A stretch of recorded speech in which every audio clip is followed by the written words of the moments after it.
Okay, Mr. Chairman, the floor is yours. Thank you. Welcome, ladies and gentlemen, to the Township of West Orange Planning Board meeting February 7th, 2024 via Zoom. Notice of this meeting was given to the Township Clerk and posted on Township Bulletin Board and Township website calendar and sent to the West Orange Chronicle and Star Ledger. This meeting has been properly noticed to the public in accordance with the Open Public Meetings Act. No new matters will start at 10:30 p.m. I ask everybody to rise to the Pledge of Allegiance. I pledge allegiance to the flag of the United States of America and to the republic for which it stands, one nation, under God, indivisible, and with liberty and justice for all. Thank you. All be seated, please. The next planning board regular meeting will be held March 6, 2024 at 7:30 p.m. via Zoom. Yamilet, roll call, please. Mr. Alpert, Here. What I do is I'm Cardoza, Mr. Guarino, Present. yes, John. Oh, Mr. Cardoza, Here he is. okay, Mr. Klein, Here. to go to. Mr. Morgan,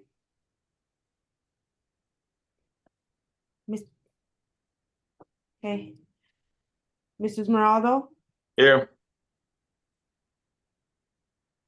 Mayor McCartney, Present. Mr. Wilks, Here. Ms. Lori Kaffer, Here. Chairman Bagoff. Here. Oh, Thank sorry. you. I'm sorry, Councilman Bill Rutherford. Here.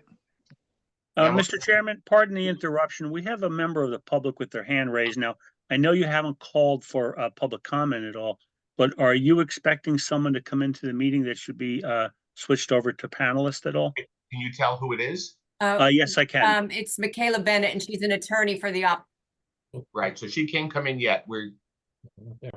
Also, Mr. Cardoza has joined. Yes. Yes, we got you, Mr. Cardoza. Thank you.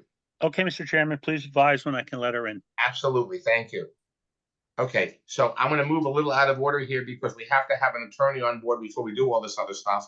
So I make a motion, we adopt the resolution for the PB Planning Board Attorney Appointment Resolution of 2024. Do I have a second? Second. Vice Chairman seconds the motion to reappoint Diana McGovern as the Planning Board Attorney for 2024. On the motion, Yamilet. Mr. Albert, Yes. Mr. Klein, Yes. Mr. Morgan, 2 yeses. Remember, we have conditions. Mrs. Moraldo, Yes. Mr. Wilks, Yes. Mr. Cardoza, Yes. Councilman Rutherford, Yes. Mayor McCartney, Yes. Mr. Guarino, Yes. Chairman Bagoff. Yes, motion carries unanimously. Thank you, Ms. McGovern, you're reappointed. PB 23-11, Tompkins Greeley draft resolution with conditions. I make a motion, we approve. Does anybody have any comments on the motion? Seeing none, I'm looking for a second. Mr. Guarino. Mr. Guarino seconded. On the motion, Yamilet. Mr. Albert, Yes. You don't wait. Mr. Klein, Yes. Mrs. Moraldo, Yes. That's okay. Mr. Wilks, Yes. Mr. Cardoza, Yes. Councilman Rutherford, Yes. Mayor McCartney, Yes. Mr. Guarino, Yes. Chairman Bagoff. Yes, motion is adopted. Thank you. Yamilet, can I do all 3 planning board meeting minutes at once, or are there different people to vote on each one who are here and out? Yeah. No, they're all for the target application. So No, no. basically, all of the members were there during the meetings. So 719, 82, and 96 we can do all together? All 3, yes. Okay. Okay. I make a motion that we adopt the West Orange Planning Board minutes of 7/19/2023, 8/2/2023, and 9/6/2023. Does anybody have any comments, additions, or deletions of those minutes? Seeing none, I'm looking for a second. Second, Mr. Chairman. Vice Chairman Garino, second. On the motion, Yamilet. Mr. Alpert, Yes. Mr. Klein, Yes. Mr. Morgan, Yes. Mrs. Ronaldo, Yes. Mr. Wilks, Yes. Mr. Cardoza, Yes. Councilmember Rutherford, oh no, I'm sorry, Mayor Yeah, McCarthy, yes, Mr. Guarino, Yes. Chairman Bago. Yes, motions are adopted, the minutes are adopted. Thank you. Ms. McGovern, would you swear in our professionals, please? Yes. Mr. Romeyer, Mr. Gregel, if you each raise your right hand. Do you swear or affirm to tell the truth, the whole truth, and nothing but the truth? I do. Yes, I do. Thank you. Ladies and gentlemen, I'd like to introduce Lori Kafferer. She's being sworn in this evening as alternate 2 for the planning board. I'd like to welcome her and ask her to be sworn in by Ms. McGovern. All right. Ms. Keffer, please raise your right hand and repeat after me. I state your name. I, Lori Kapfer, Do solemnly swear do solemnly swear that I will support the Constitution of the United States that I will support the Constitution of the United States and the Constitution of the State of New Jersey, and the Constitution of the State of New Jersey, and that I will bear true faith and allegiance and that I will bear true faith and allegiance to the same to the same and to the governments established and to the governments established in the United States in the United States and in this state I'm gonna ask and in this state under the authority of the people.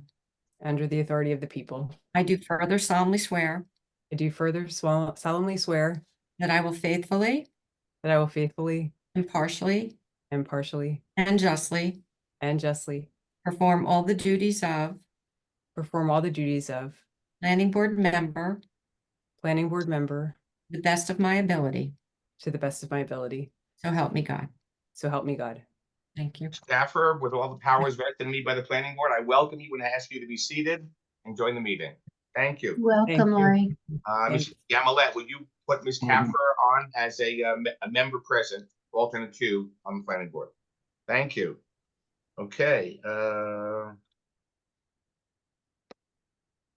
Mr. Fagan, would you admit Ms. Bennett now? We're going to start the application. Okay, Mr. Chairman, do I admit her as a panelist or just grant her permission to Panelist. speak? She's going to be Okay. Ms. McGovern. She'll be a panelist, correct? Yes, because she's an attorney, she's pro se, but she's also an attorney representing herself and her husband. So, yes.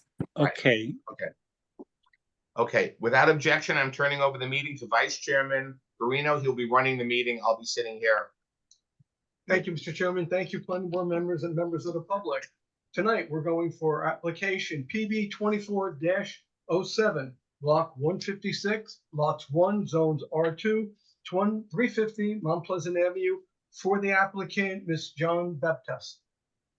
Yes, good evening, board members. For the record, my name is Lisa John Basta. I'm with the law firm Kiza, Shahinian, and Jan Tomasi on behalf of the applicant, the Essex County Country Club.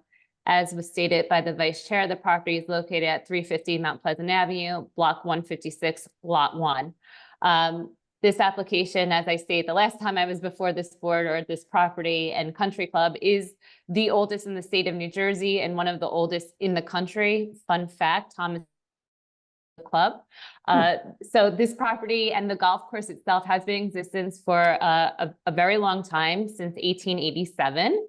The applicant, the country club, has been before this board on several occasions for amendments to the site plan application, most recently in November.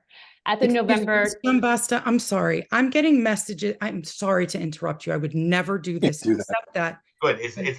Ma'am, listen to me. If you want to interrupt, to address me, please. Okay, I'm I'm the sorry. chairman, or actually the vice chairman. So, Vice Chair and Chair, I apologize. I'm getting messages from a ma'am, neighbor. what's your name, ma'am? What's your name for the record? This is Michaela Bennett. Yeah, Okay, you don't Ms. have your Bennett? camera on. That's why. Okay. Oh, Go I'm, ahead. I thought I did have my camera on. No. I apologize. I'm sorry. Okay, so this is Michaela Bennett. I'm getting messages from the neighbor.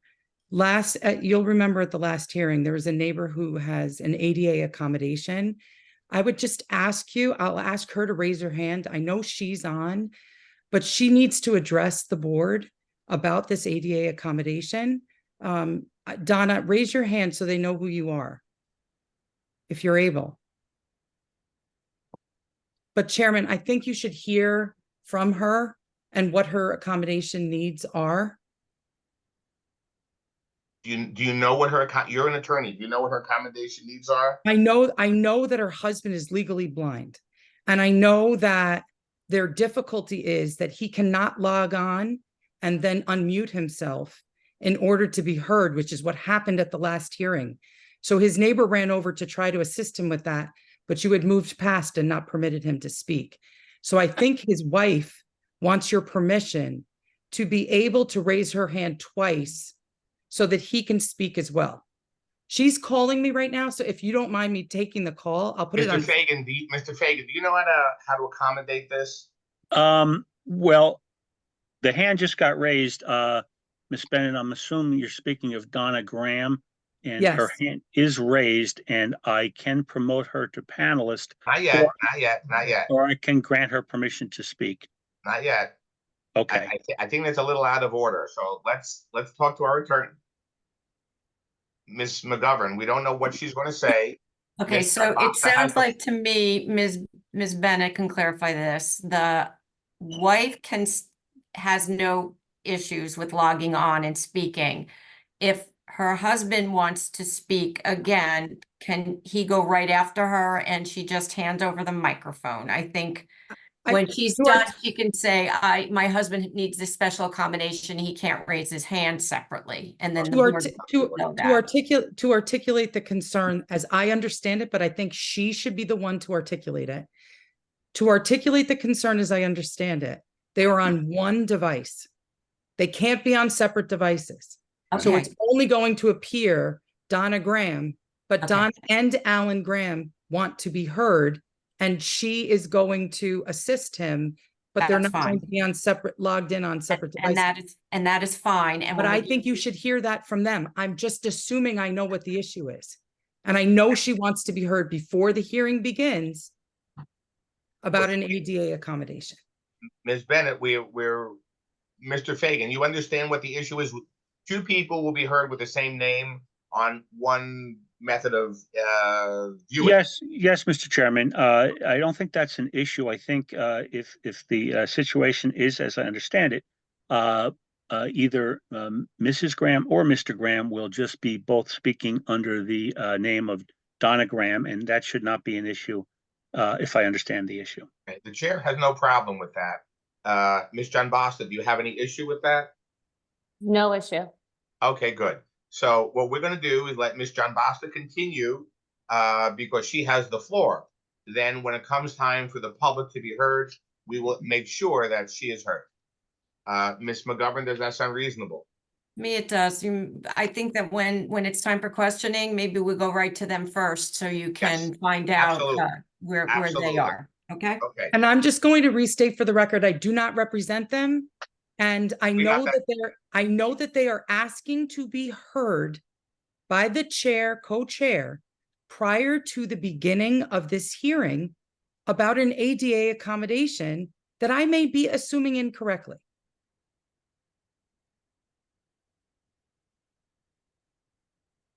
Dr. Bagoff, you're muted.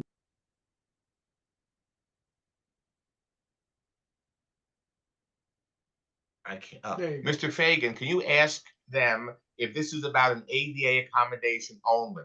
That's the only reason we can hear them. Mr. Chairman, I can bring them on and you can talk to them directly. Perfect. Okay, let's do that. Thank Donna you. Graham, can you hear us? Please state your name and address for the record. Yes, I'm Donna Graham and my address is 31 Old Indian Road, West Orange. Ms. Graham, this is Robert Bagoff, the chairman. I'm Yes. asking you, can you tell us what your concern is? Well, my concern is that Alan, my husband, is legally blind. So he wasn't able to fully participate in the last meeting in November. His disability prevented his seeing the meeting's prompts and the keyboard. So he's entitled to reasonable accommodation, so I will be assisting him with his questions. That's Now, perfect. Prior Absolutely. to my speaking to Mrs. Bennett, I did not have a separate device for Alan, but I have set up a separate device for him today. However, I will probably have to help him with reading his questions. Absolutely not a problem. It is definitely within the ADA compliance, and we're here to make sure that both of you are heard. Thank you. Thank you very much. You're very welcome. So you will be the first one to be asked questions, and Mr. Fagan will help us when it comes time for that. Okay. Thank you. Okay, thank you. We're going to move you back into the off the panel at this moment. Okay, Ms. John Basta, you have the floor. Great. So I think where I left off is, I just want to clarify, we were before the board in November of 2023 for certain improvements to the golf course. At that point in time, we were proposing what we had termed then a comfort station, which was 2 restroom facilities and a snack beverage bar, which was approximately 620 square feet. At the November 2023 hearing, there was questions that were raised by Ms. Michaela Bennett and her expert. So during the November hearing, we, as the applicant, effectively withdrew the request for the comfort station. Thereafter, the planning board granted the approval on the remainder of the site plan improvements that were proposed, and Essex County Country Club filed a new amended site plan application that relates solely to this 620 square foot halfway house, is the term that we are using, which is, again, the same structure, 2 restroom facilities and a walk-up snack beverage bar. That's what we're before the board with tonight. It is the applicant's position that the proposed use is permitted. Golf courses are permitted within the R2 zoning district where the property is located, along with customary accessory structures there too, which we submit to the board this proposed halfway house is. We also submit to the board that the halfway house satisfies all bulk and other zoning requirements as it relates to the code, and this is a fully conforming, 100% conforming site plan application that's before you this evening. To discuss the application in greater detail, we intend to call 3 witnesses: John Del Moro, the president of Essex County Country Club, Paul Calabrese, our civil engineer, and Michael Pesolano, our planner. I apologize now if the board has already heard some of this testimony. Like I said, we're planning on starting anew this application as it relates solely to the halfway house. So with that, if it's okay with the chairman, I'd like to call our first witness. Yes. Yes. Chairman, I'd like to make some affirmative applications though before she begins with her Yes. testimony. Yes, Ms. Bennett. Okay, so it's a rather lengthy motion request of this body, but I'll go as quickly as possible. So I'd like to affirmatively, I'd like to move to have the board deny this application in advance of any testimony for the following reasons. There are 3. Affirmatively, there needs to be a correction of the record. Ms. John Basta made several misstatements of fact at the last hearing on this matter. First, Ms. John Basta represented that the Essex County Country Club's liquor license permitted the sale of alcohol throughout the entire club, its full 177 plus acres. That was false. She provided that testimony directly to this board, and the board should be on notice that the Essex County Country Club does not permit alcohol sales, does not have a permit that permits alcohol sales anywhere. Ms. Bennett, hang on a second. Ms. McGovern, Yes. this is a new application. We're not talking about alcohol. Whatever was said in the past has no bearing on this application at this moment. Chairman, this application was bifurcated, and I should. That's what it started out as, but then the applicant filed a completely new application. And That's they're fine. starting anew. That's fine. I'm still trying to make my record and make a motion, Ms. Ms. McGovern. Bennett, you're making an incorrect record. I am not making an incorrect record. Ms. I Bennett, am when not making an incorrect record. She made misstatements of fact at the last hearing that this entire board, with the exception of Mr. Rutherford, heard. Ms. Bennett, when you speak, I'll be quiet. When I speak, you be quiet, please. Certainly. So we have a clear record. She is not, we have to let her and her experts present an application. An affirmative application on liquor that is not in this application is not making, it's muddying the waters. Ms. McGovern, I'm going to turn to you for advice on that. Excuse me, I have not made any affirmative application and I am not making one on liquor. I am establishing a record. And I would ask that you permit me to establish the record and then make a decision based on the motion that I made. Ms. Bennett, this first part that you're going into where you're challenging comments that were made, that's not a motion to dismiss. A motion to dismiss would be jurisdictional. That's the only part of an application now that should be made. I'm All not of these making a motion to dismiss. I'm making a motion to deny hearing this application presently because it is not ripe. Okay. And I want to make it for 3 reasons. And if- Okay, Bennett, so that's so what the you board- don't, let me Bennett. finish, please. You don't want the board to hear this application, and you're saying it's for 3 reasons. The first reason that you started to speak about was about statements that were made at the last hearing. That is something that should be reserved when you do cross-examination in your own part of the case. I can't So if you're- cross-examine the attorney. I understand that, but you can submit facts on your own to establish that information that was put before the board may or may not be incorrect. So that's Ms. part of McGovern? your case. Ms. McGovern, the I'm not attorney for done the speaking. attorney I'm for not the done applicant- speaking. Let The me attorney finish. for the applicant made misstatements of fact on the record about a liquor license. I have the right to put that on the record at this hearing. You do at the end, not now. I This have is the what I'm right to telling make a you. motion. I have a right to make a motion right now. You have a right to make a motion if jurisdictionally, if this is not the right I have board. the right to make a motion that I- that this application is not ready. If you disagree with my grounds, that's fine. Deny the motion. But I'm Bennett, not denying I have the anything. right to I make don't the vote. motion. My point is at what point in time, this is the correct time to make such a motion. And the point in time that a motion would be made at the very beginning would be if you're trying to convince the board that this is the wrong place for this matter to begin with. and if you would permit me to finish making my motion, that is included in my Just 3. focus on that section, just Okay. that part.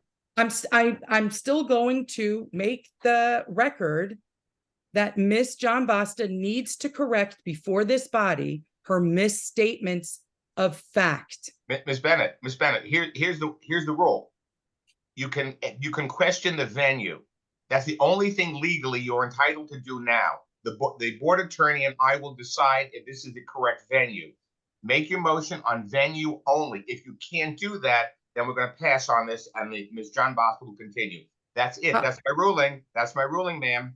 That's fine. I just have a question of the attorney. May I make an application, a motion about curing defective notice before hearing this application? Oh, if there's a notice issue, sure. Make your argument. Okay, all right. So I'll leave my first alone about the misstatements of fact about the liquor license and the right to sell alcohol. My second point, the applicant must cure its defective notice before permitted to speak before this body. The application that is before you had initially been filed without proper notice because it failed to inform the public of the intent to sell alcohol from the building that it sought approval to build. Ms. John Basta represented that her initial notice was not deficient. I insisted that it was, cited to case law that requires any notice regarding a land use matter that includes the building of a bar or place that sells alcohol must be with notice to the public that specifically states alcohol will be sold did from the that. proposed premises. And she did that. She corrected the Had I notice. not, I'm sorry, Ms. McGovern. But she Had I corrected not it. insisted, Ms. John Basta would have proceeded. She corrected that notice. At the last hearing, when she decided it was best to bifurcate, to get her ducks in a row, she had no plan to renotice. She even asked the board for permission not to renotice. However, she did renotice. Initially, this was an application for a bathhouse. Then it was an application for a comfort station. Now she is calling it a halfway house, and interestingly, has renoticed the public for a 3rd time. Her newest notice seems to want to talk out of both sides of her mouth. She wants to include in her notice that sometime in the future, Essex County Country Club may serve alcohol from the building. But tonight, she wants you to consider the building as just a structure with bathrooms and a counter and 2 refrigerators, a sink, and venting for kitchen appliances. But she wants to suggest that the issue of alcohol sales is not of this board's concern.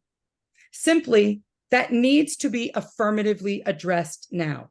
There is a reason that land use law requires specific notice when alcohol is going to be served from a proposed building. And frankly, to me, the larger issue is a bathhouse, a comfort station, or a halfway house.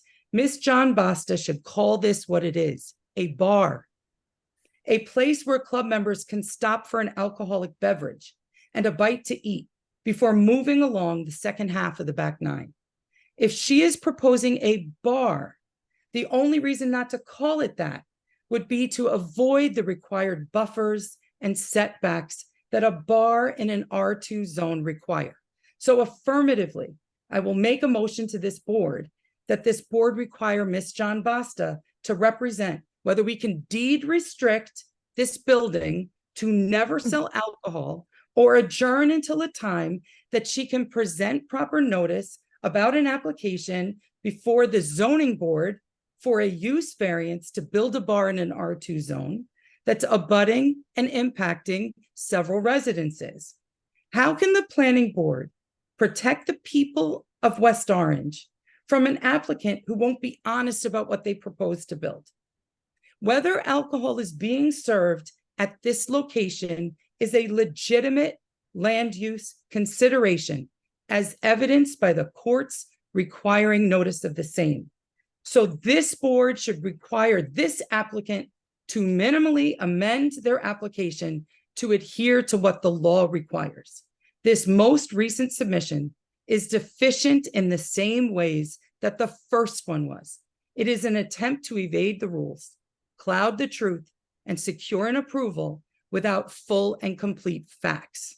Lastly, the wetlands. The applicant has failed to inform this board of wetlands in close proximity to the proposed building. After my expert pointed out the wetlands that were not depicted on their site plans, the plan has been amended. But is there a wetlands expert? According to Mr. Hess's most recent report, only the DEP can approve the wetlands line and the wetlands transition area. This applicant hasn't submitted an NJDEP wetlands letter of interpretation or line verification. And this application should not proceed until they do for these 2 reasons. 1, the Essex County Country Club clear-cut grasses directly on the other side of our fence, ripped out brush, tall grasses, completely removed from the wetlands. And that's absolutely excuse me, a point of order, Mr. Chair. The Is there second testimony reason- that's happening now or an objection? A second reason, I am almost certain that these wetlands are the direct feeding grounds for eagles. Ms. Bennett, stop right there. You're testifying, you're clouding the record. You're not making a clear record. I'm not clouding the record. You're offering your opinion. You are not an expert in wetlands unless you tell the board right now you are an expert in wetlands. You are not, you're providing information that is way out of your scope of expertise. I'm not an expert in wetlands. I will have you turned off. One of us speaks, and right now it's me. Go ahead. Ma'am, you are pontificating, you're bloviating, and you are not asking the board for the right thing. You want us to check venue.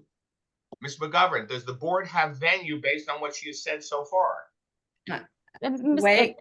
Stop. Excuse me. Ms. Bennett, this is a structure that is commonly found on golf courses according to the application that was submitted at this point. I don't see a reason to move it anywhere else. Your issue is with the alcohol.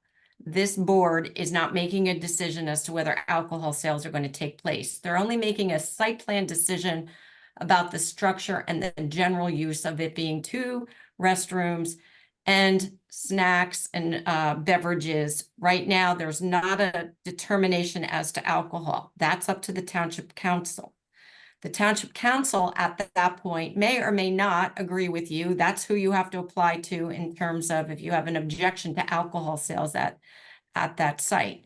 And you can make these arguments. Right now, what you're doing is a combination of closing statement and testimony.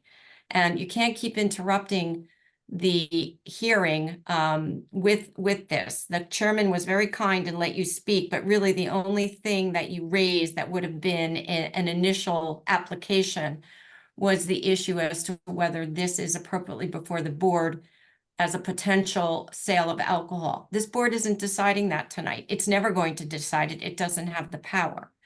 So at this point, it would be my recommendation to the board that the application continue.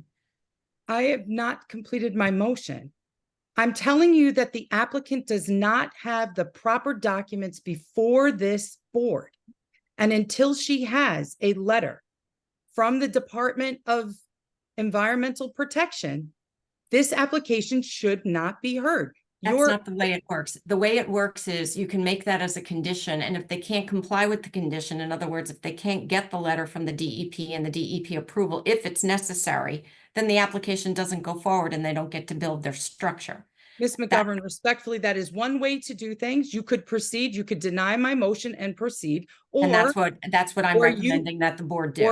or the board on the issue of insufficient notice, on the issue of the need to correct the prior record, and on the issue of not having the proper documents in place to proceed, the board could determine to grant my motion. Mr. Chair, Ms. McGovern, may I please address the representations that are being made? Number one, if it's okay, Mr. Chair. Number one, Ms. Bennett is conflating things. We filed a new application that's before the board with new notice. That new notice was sent out to members of the public on January 24th, 2024. The notice, and I'll read it, does not in any way misrepresent the nature of the proposed structure on the property, which is what the court was concerned about when it said for a certain bar, restaurant, hotel needed to identify whether liquor might be sold there, because it could change the nature of the application for the general public to know about. In this instance, the notice that was provided to the public, both in the newspaper and to the property owners, stated in part that in connection with the subject application, the Essex County Country Club has applied to the planning board for amended site plan approval in order to construct an approximate 620 square foot halfway house on the property. The structure is proposed to be located generally in the vicinity of the 14th hole of the golf course. The halfway house will contain 2 restaurant facilities and a snack/beverage bar, which may sell alcoholic beverages. The caveat is we may sell alcoholic beverages because the Essex County Country Club cannot sell alcoholic beverages out of this proposed structure unless and until it receives the proper authority to do so under the ABC Act. The ABC Act, which is at NJSA 30:1-3, states that it is the duty of the Director of the Division of Alcohol Beverage Control in the Department of Law and Public Safety to supervise, manufacture, distribute, and sell of alcoholic beverages in a manner as to fulfill the public policy and legislative purpose of this act as expressed in Section 4. It is solely within the authority of the ABC Act and the governing body of West Orange to determine whether alcohol can be sold out of this structure. It is not within the planning board's jurisdiction whatsoever. The jurisdictions of the That's planning correct, board. but you told them that it could be sold Ms. anywhere. Bennett, now I'm speaking, okay?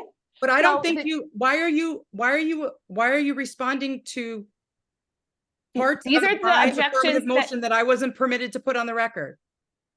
I Because said I your am- notice is deficient. Your notice And- is deficient. You're either going to sell alcohol or you're not. And if you're going to sell alcohol, then say that. Ms. Bennett, Let the Ms. Bennett, public please let know Ms. that. John Basta finish, and then you can, please let Ms. John Basta finish. Let her finish, don't interrupt. No And then problem. Ms. John Basta, please continue. Thank you. And lastly, Mr. Chair, the powers of the planning board are set forth at NJSA 40:55D-25. And those powers are to review the site plan ordinance of the municipality and enact it appropriately. Nowhere is it within the planning board's jurisdiction to determine whether an applicant should or should not, or may not sell alcohol out of its premises. Our position as Essex County Country Club is that golf courses are a permitted use. Golf courses sell alcohol. This golf course currently sells alcohol. It will continue to sell alcohol. And if and when this board approves this application, it is stipulated that the applicant will apply to the appropriate authority under the ABC Act in order to sell alcohol out of this structure. And the applicant would not, under any circumstances, sell alcohol within the proposed structure unless and until it receives the appropriate licensure under the ABC Act.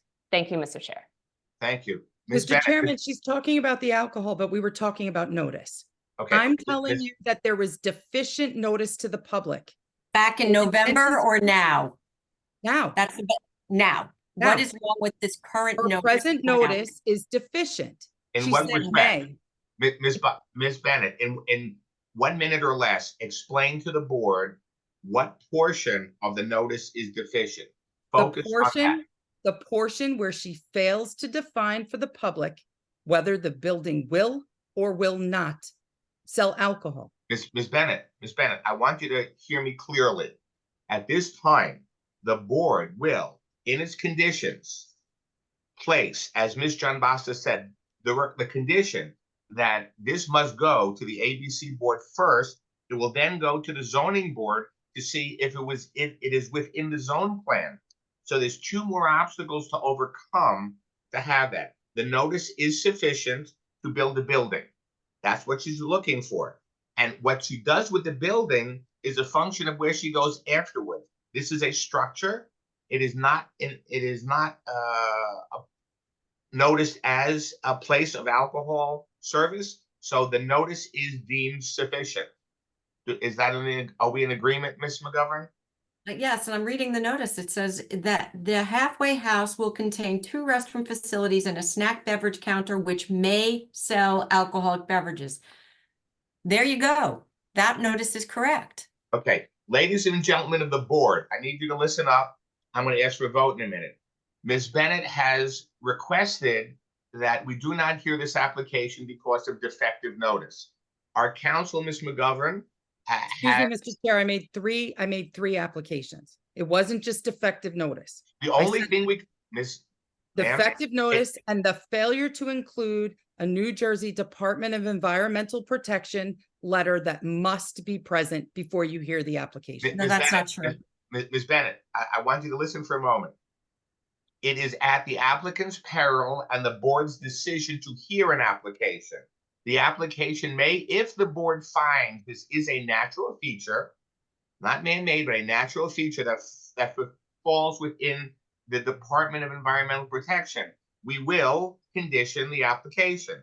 That is within the rights and the purview of the board. So at this moment, ladies and gentlemen of the board, I'm going to ask for an up or down vote. If you agree, we will continue the application. If you vote no, the application will stop here. And then it will be a matter, for the lawyers to work out. From the information that you heard, and from our counsel's position and my position, this application should move forward based on the law.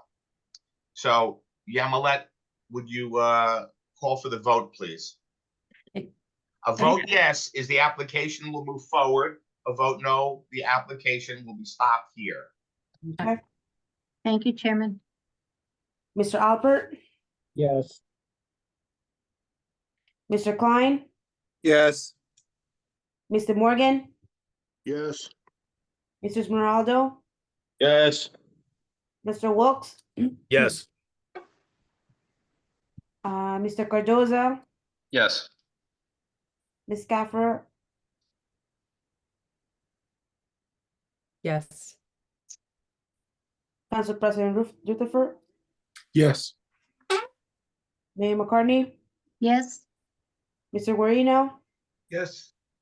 Chairman Bago. Yes. The motion is defeated. Thank you very much. We understand. You may continue to listen. Ms. John Basta, you have the floor. Thank you. Calling our first witness, John Del Moro, if I can please have him sworn in. Hey, Mr. Del Moro. Trying to see you. Okay. Can you please raise your right hand? Take yourself off mute. Do you swear or affirm to tell the truth, the whole truth, and nothing but the truth? Yes. Please put your name on the record, and I guess give your position, with he's the president of the club, whatever your Yeah. position is. Yeah, Essex County Country Club, John Del Moro, president. John, as the president of the facility, are you familiar with the subject application and the operations at the country club today? Yes, very much so.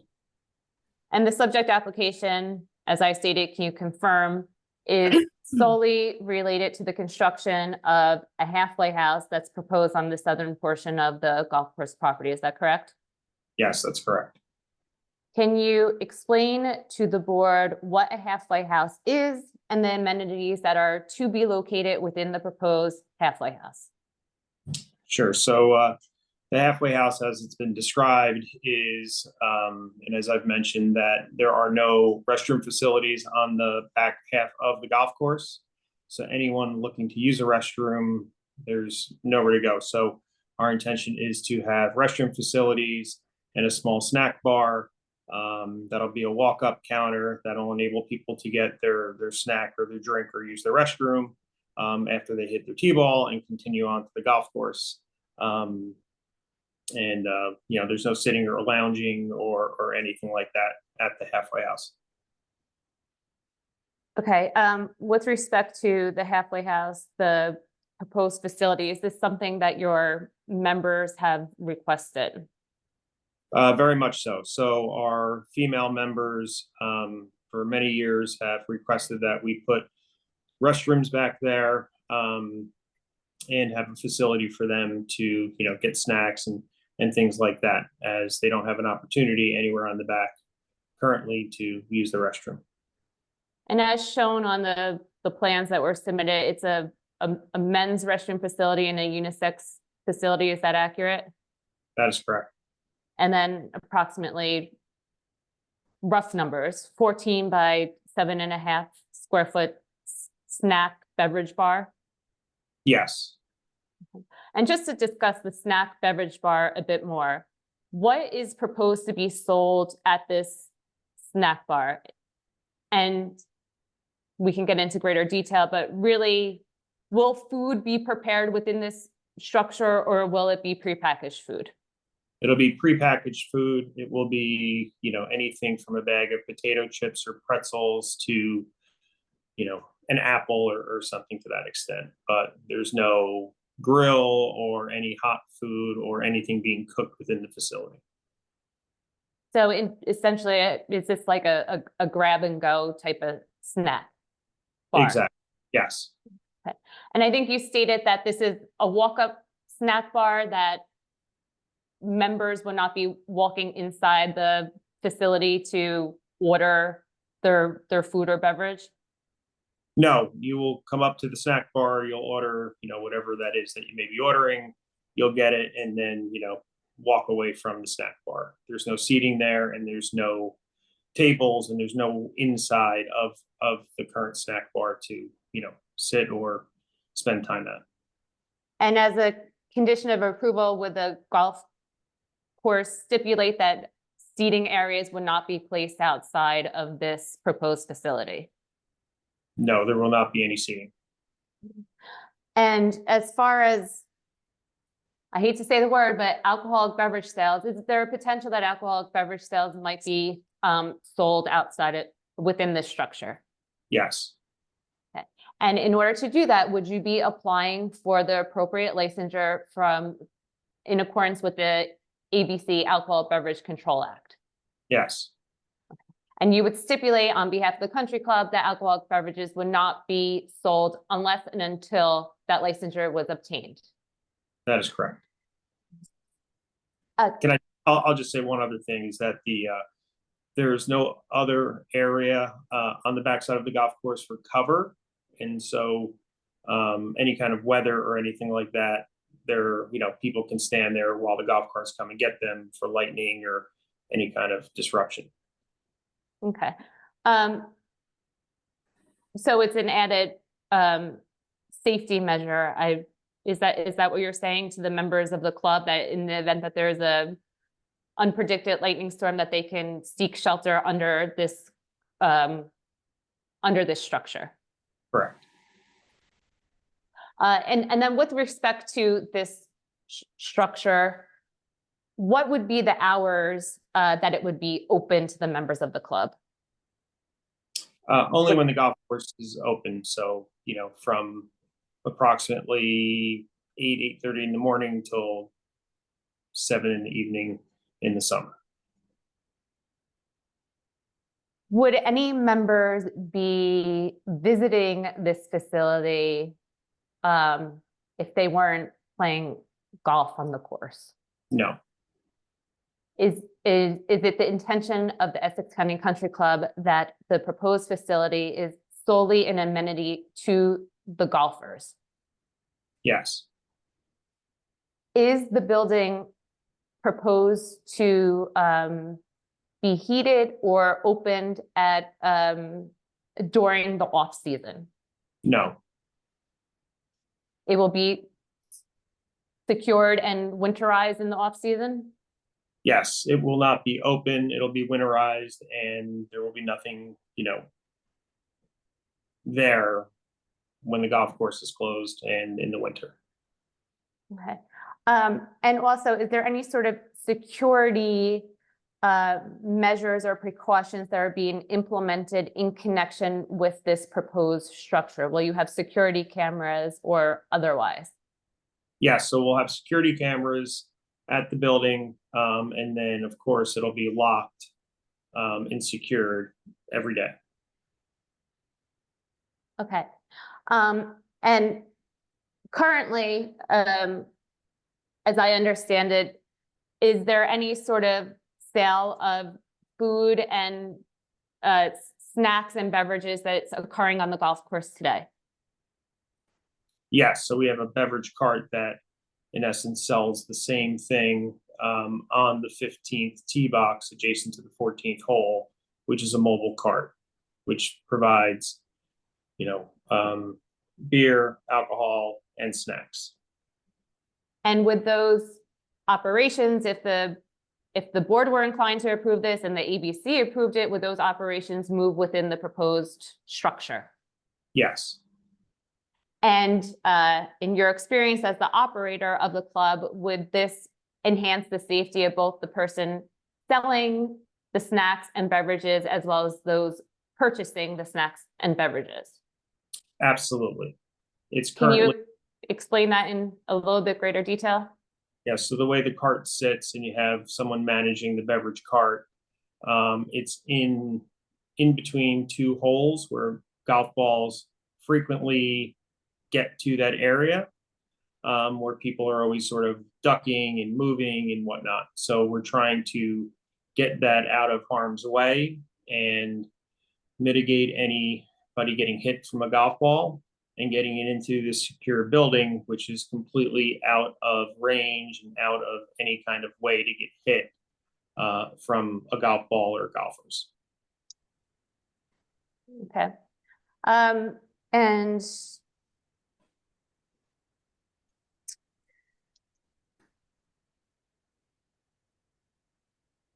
is it your understanding, based on this, is it your understanding that this proposed structure satisfies the setback requirements of the code?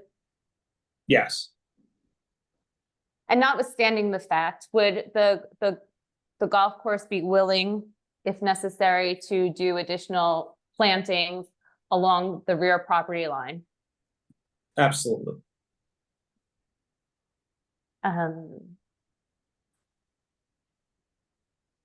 Thank you. I don't have any further questions at this time. Yes, thank you, Ms. Giambasso. Thank you, Mr. Delmore. Are members of the board, are there any questions from any members of the board? I'll go down the line and if you have any questions for Mr. Delmore. Mayor McCartney? No questions. No questions. Thank you, Mayor. Council President Rutherford? I have a question. It's I think I know the answer, but I want to ask it anyway. Sure, go ahead. The Council. reason for having, if the women golfers are the ones that asked for the restrooms in that location, and the design calls for one men's room and one unisex ADA accessible Is the reasoning because of the ratio of male to female golfers, or is there some other reason? Paul, I would can- think, So I think, Mr. Rutherford, Council President, if it's okay, our next witness can answer that question. sure. Okay, Thank you, Vice Chair. Thank you, Ms. John Boston. Thank you, Council President. Mr. Alpert, Not at this time, thank you. Mr. Wilks, No questions. Mr. Klein, No questions. okay, Mr. Morgan, No questions at this time. thank you, sir. Mr. Smeraldo, No questions. okay, Mr. Cardoza, No questions, Mr. Vice Chair. okay, Chairman Bagwell. Mr. Del Moro, you didn't testify to it, but I'm going to ask you anyway, and you may defer. There's a water feature proximate to this area. Do you know it? The water feature meaning the Yeah. stream? Ms. Bennett brought up that there is some water feature that may fall under the auspices of DEP. Should I Mr. ask? Chairman, I think that's more appropriate for our next witness, the Okay, that's fine. wetlands delineation. Yeah. We'll He hold can off on address that. Thank you. No other questions, Mr. Del Moro. Thank you. Thank you. Well, thank you. Ask our professionals next. Okay, any of our professionals have questions? Romeyer. Mr. Romeyer, Thank you, Mr. Vice Chair. None for this witness. Thank you. thank you. Mr. Breigel, No questions, thank you. Mr. Hess, Mr. Hess? No, Mr. Romeyer is from staff. Oh, Mr. Sorry. Okay. Too many. Members of the public, please raise your hand. Okay. At this point in time, I request any members of the public who wish to question Mr. Del Moro, please raise your hand and you'll be called. Mr. Vice Chair, I think that I get to go first. I'm No, not- Donna Graham gets to go first because we promised that in the beginning. Right. Remember, Ms. Bennett, we started there? Yes, I can bring Donna Graham in now. Yes, please. Here we go.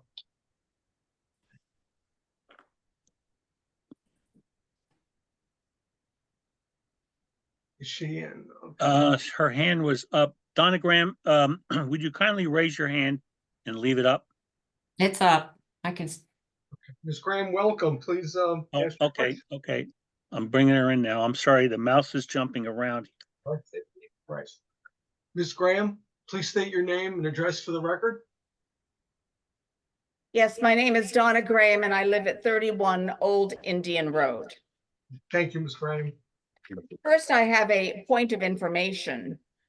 In order for all West Orange residents to participate meaningfully and to be fully heard, I urge this board to hold these meetings in person. First of all, communication. Thank you, Ms. Graham. Better Thank in you very person. much. We're holding them by Zoom. Would you please address your question to Mr. Del Moro? Well, I have a problem with its being held by Zoom because of technical issues, for one thing, that my husband has. Ms. Graham, you're here and your husband apparently is available also. Is that not correct? He is available now, but I am not always here. Gotcha. But we're here now, so please ask your question of Mr. Del Moro. Thank you. All right. Mr. Del Moro, whatever this new facility is called, since you're going to be applying for a liquor license, whether you call it Comfort Station or Halfway House, what we're really talking about are restrooms, a bar, and a restaurant. Isn't that right?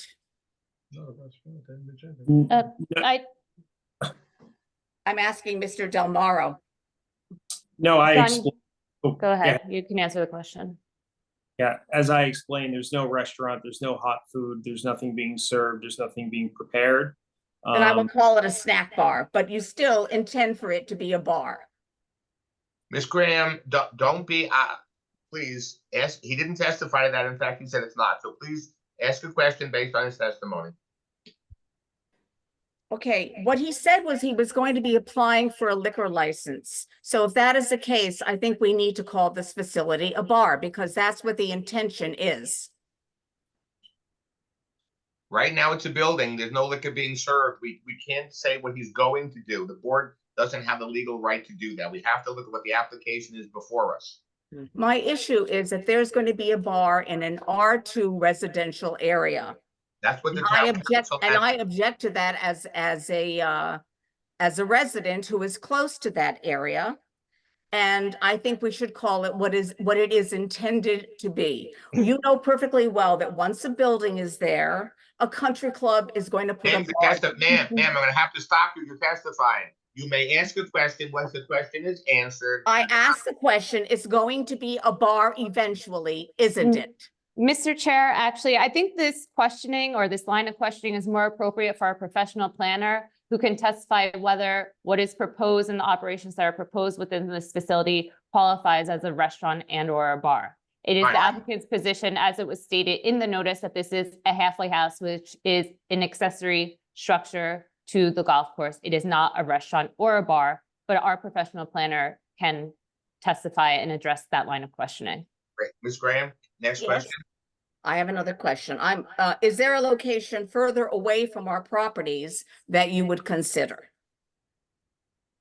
So we've considered many other options, and this is the only one that allows for safety on the golf course for the people working and for the other golfers. Well, okay. Ms. Graham, would you like your husband to come on next? Yeah, I'd like to say, Hold on a second. Go ahead.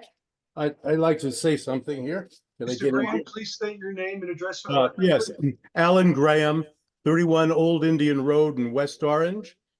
Thank you, Mr. Graham. Please yes. proceed with your question, sir. Yes, I do. It relates to noise. Will there be music coming from it? And if so, how often, how loud will it be played? And will there be noise mitigation? And is there any noise mitigation strategies that you envision? There will be no music there. And, there's no speakers, there's no sound system or anything. I mean, the intention is to get people in and out of there as quickly as possible to keep up the pace of play, Right. to play golf. So that's our number one intention, is to, have a secure area for people to be safe, move quickly through the facility, use the Okay. restroom, get a drink, and move on and continue to play golf. Understand. So there will be no loud music, radios being played from people there, from workers there. It'll be quiet and in line with all the peace and tranquility we've come to cherish here. I mean, that's 100% our intention. Okay. How will the facility be lit? Will there be Oh, floodlights? yes. How will the facility be lit? Will there be spotlights? I'll let our engineer talk to that.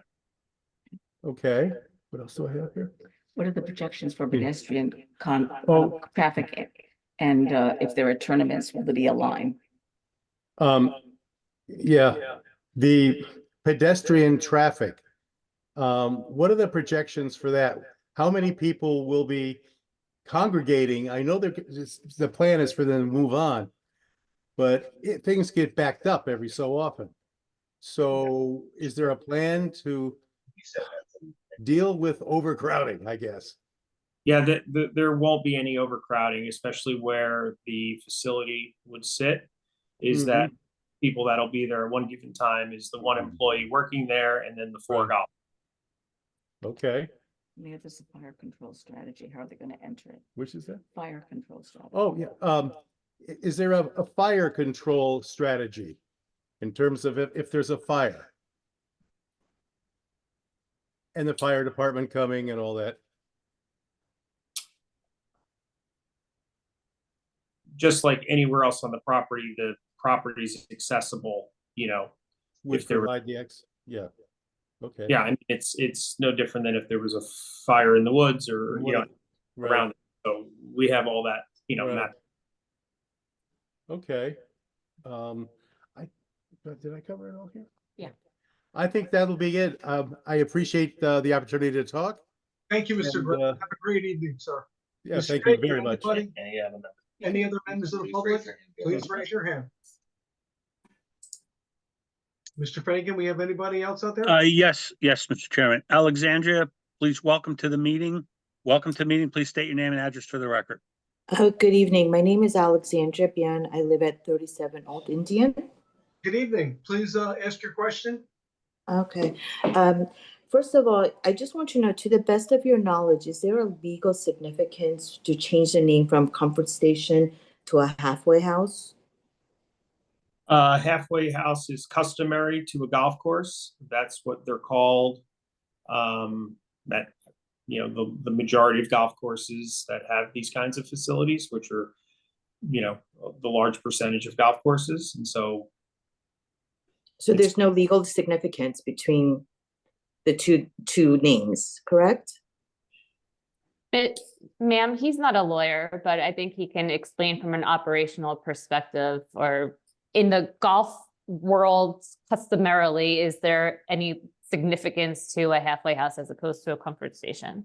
Right. Is there a legal significance? To the best of your knowledge, is there a legal significance? But I don't think he's qualified to answer that question. He's not a lawyer. Okay, so the questions are actually to Mr. Del Moro, and if he can't answer, then I'm okay with that. At this time, you mentioned there is going to be, if granted, that there is going to be alcohol sold on this premises, and that's accurate, correct? If the liquor license comes through, correct? that's correct. Okay, so my question is, if this intention was to create a safe cover especially for women, does alcohol need to be served to further the purpose of providing a safe gathering or a covering? Yeah, as I mentioned, we provide that as a service to the paying members of the club. Given that it's a private club, we have that benefit already. It's in a mobile cart, and we're just trying to bring those benefits into this safe facility. Okay, so you said that there should really be no gatherings, and I heard you mention that in all likelihood, there's only going to be 4 persons at this location at a time, because golfs normally go in groups of 4? Is that accurate? Yes, that's correct.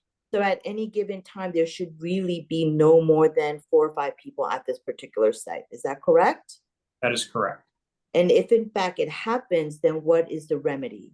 Is there someone watching the site, or what would happen?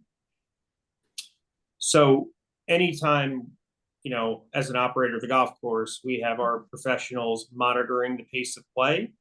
And so all members need to play in under 4 hours. If you do not play in under 4 hours, you will get a letter the first time, and the second time you get a suspension from the club. So everybody recognizes that there are consequences to, you know, playing slow. Okay, I just a final question. On the last time that I was on Zoom, Ms. Bennett had an expert witness talking about location. And one of the things that he mentioned was that if this particular site was located on the other side of the path, it would actually also satisfy the safety concerns you have raised. Is that not true? That's not the case. I mean, I think that was one of the other experts that said that, but we never claimed that to be safer than where we're proposing it. Right. It was. I'm sorry to interrupt. It was Miss Bennett's expert who indicated that he showed a number of photos. I'm sorry, and so Ms. Byron, I'm sorry. I don't mean to cut you off, but I don't want to conflate what was represented at a different hearing, because we're starting this anew. I think the appropriate question is this an okay location, or did you look at other locations? But I don't think we should be referring back to testimony, since this is a new application. I see. Chairman, Okay. Chairman, So then if I can just rephrase the question, if just allow me, if I can rephrase the question. So are you telling me if in fact this particular building or structures was located on the other side, then the safety concerns would not be addressed? That is correct. It is in plain sight of golf balls and people playing golf. That's why. On the other side. I'm sorry, Mr. Demmeyer, I interrupted. No, on the opposite side of the fairway of where we're currently recommending this. Yes, it would not be a safe place to put the building there. And what is the reason? Is it the golf balls itself? Golf balls get hit in that area quite often. I'm sorry, and so at this time, in light of the fact that it's a new hearing, what other places have you looked at that may be further away from some of the property that is surrounding the proposed location? We've looked at multiple locations and they are all in line of sight of, people getting hit with golf balls and putting them in danger. Thank you, sir. I have no further questions. Thank you, Miss. Have a great evening. Mr. Chair. Ms. Bennett, next, Ms. Bennett, would you like to ask any questions, please? Yeah, so Mr. Chair, just preliminarily though, I would ask that I'm trying to understand if the testimony from the last hearing I'm trying to understand whether I need to ask the same questions that I asked the last time over again. Is this a new hearing or is this a bifurcated continuation of the last hearing with an amended application? It's a new hearing. It's not continuation. Right. So is there a new number? Is there a new planning board number or it's the same number? No, it's a new number, PB 24-07. So we have this is a completely new hearing. Yes, So I have to ma'am. start from scratch on all the questions that I asked of this witness the last time to make sure that the record is, okay, all right. Okay, so, Mr. Del Moro, how will food be served from your halfway house? From a window, which will be prepackaged. And so will there be plates? No, All right, so what sort of food are you contemplating? Just examples. as I mentioned earlier, I think I went through this, but I mentioned, candy bars, bags of crackers, bags of pretzels, bags of Doritos, an apple, banana, things of that nature. No sandwiches, No, no hot food. no, And the drinks will be served in glasses or they'll be served in plastic cups? there's no glassware on the golf course. It's all plastic. And the intention is you grab and you go. So where does the trash, how will the trash from this building be managed? We're right upstream from where all the food will be sold. So I'm just trying to imagine. We have multiple garbage cans all over the golf course. It's our intention. We do not want any garbage on the golf course. As I mentioned, we take a tremendous amount of pride on the golf course, and there is no garbage on the golf course. How would beer be sold? In a bottle? No, Are beer bottles currently on your golf course? no, So the beer bottles that are thrown into our backyard are brought in? Miss Bennett, this has, I don't think anything to do with it, but the golf course doesn't have beer bottles, and it has nothing to do, it's not alcohol related. So anyway, continue. I'm trying to understand how beer bottles get tossed over our fence from the golf course if they don't sell beer in bottles. That's okay. All right. So, okay. So the wrappers and packaging of the food is all going to be basically plastic or the candy wrapper that they're in. There's not going to be plates. There's not going to be saran wrap. There's not going to be napkins. There's none of that. yeah, I answered that. No, Okay. And you said the choice of location was for safety the last time, and I think you just said that tonight, correct? correct. And it was the safety of your golfers and the safety of your staff is what you said the last time. So I'm going to ask you the same question this time. That's correct. So the safety of your residential neighbors, is that a concern of yours? They're, golf balls. I mean, I don't understand how that impacts the building. So when you sell food from a building, okay, I'll move on with the questions. So will the alcohol and food remain in the building from day to day? Miss Or will it be Bennett, removed? Ms. Bennett, not to interrupt, I'm saying, but we're not talking alcohol at this point, because alcohol is not part of the application at this point in time. Focus on food. I'm trying to understand if whatever's sold from that building, if it will be stored in the building or if it's going to be removed every day. Yep. So I object to the relevance of the question. What is stored within the building is not necessarily within the board's purview. The board's purview is the use permitted and does it satisfy the requirements of the zoning code? What is kept within the building, I don't know the relevance of what type of snacks, beverages, whether it's Coca-Cola or otherwise, matters for this board. Okay, Ms. Bennett, you have any other questions, ma'am? Of course but I want that question to be answered. I mean, she's making an argument that it's not relevant, but I think it is relevant to know whether food and beverages will be stored in the building, attracting vermin, attracting people and enticing people to break in to steal it. So I would like that question answered. Well, we have to, I think they have to do whatever the code states with food and all that. I believe that's the issue.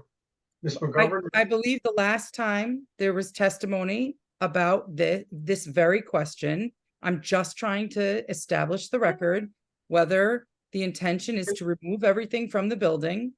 I'm going to ask Ms. the Bennett, same this is, question Ms. about Bennett, trash. this is not the old application. Remember, I want you to focus. This is a new I- application, please. I need you to focus, okay? I am Let's very focus on- focused on Good. making a record similar to the last time we Ms. talked Bennett, about this this. is I not wanna the make- last Ms. Bennett, this is not the last application. You have to focus on what they say, ask questions in relation to what they say, not what you heard in the last application. please. That's fine.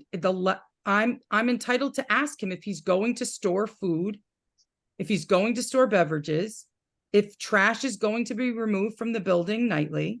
I'm going to ask about staffing. I'm going to ask about electricity. I'm going to ask about lighting.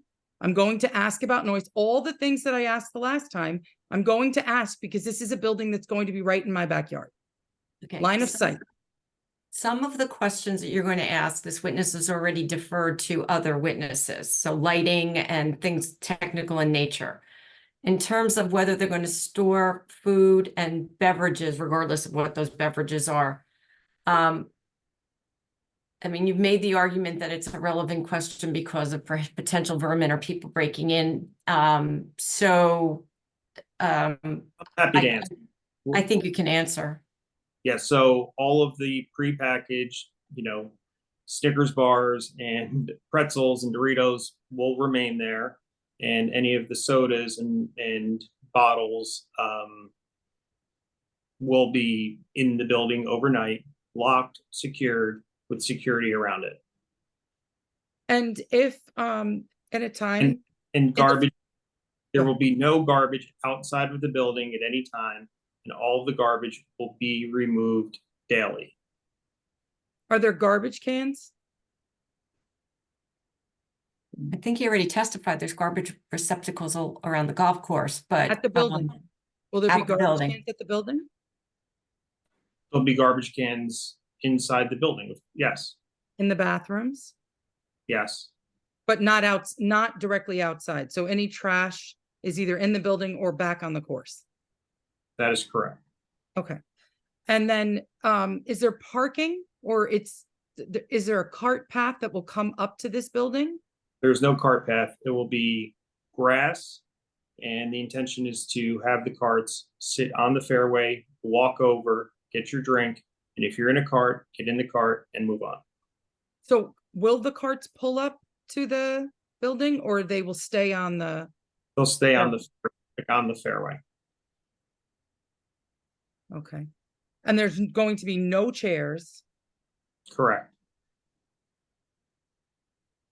and you're not cooking in this building? Correct. 2 refrigerators. Am I remembering this correctly? 2 refrigerators, a sink. Is there a dishwasher? No. Okay. And just electricity, but no gas, Correct. water, Correct. sewer, and all underground. Correct. How would you handle someone choking from there? Is there an access? Is there emergency access closer to the building?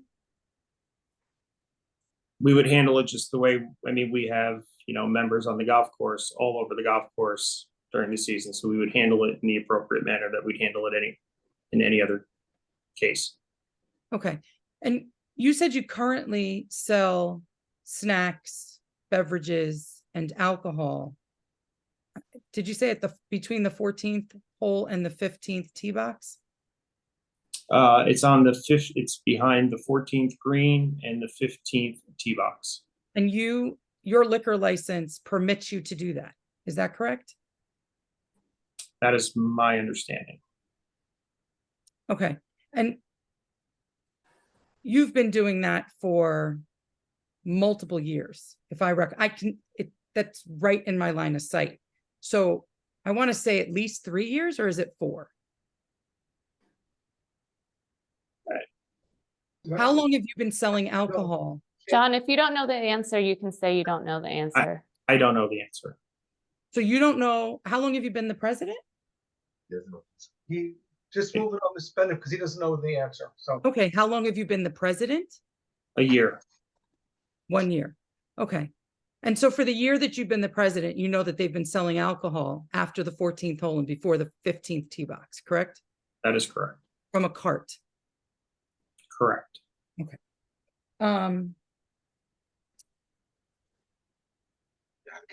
Staffing. How do you intend to staff the building?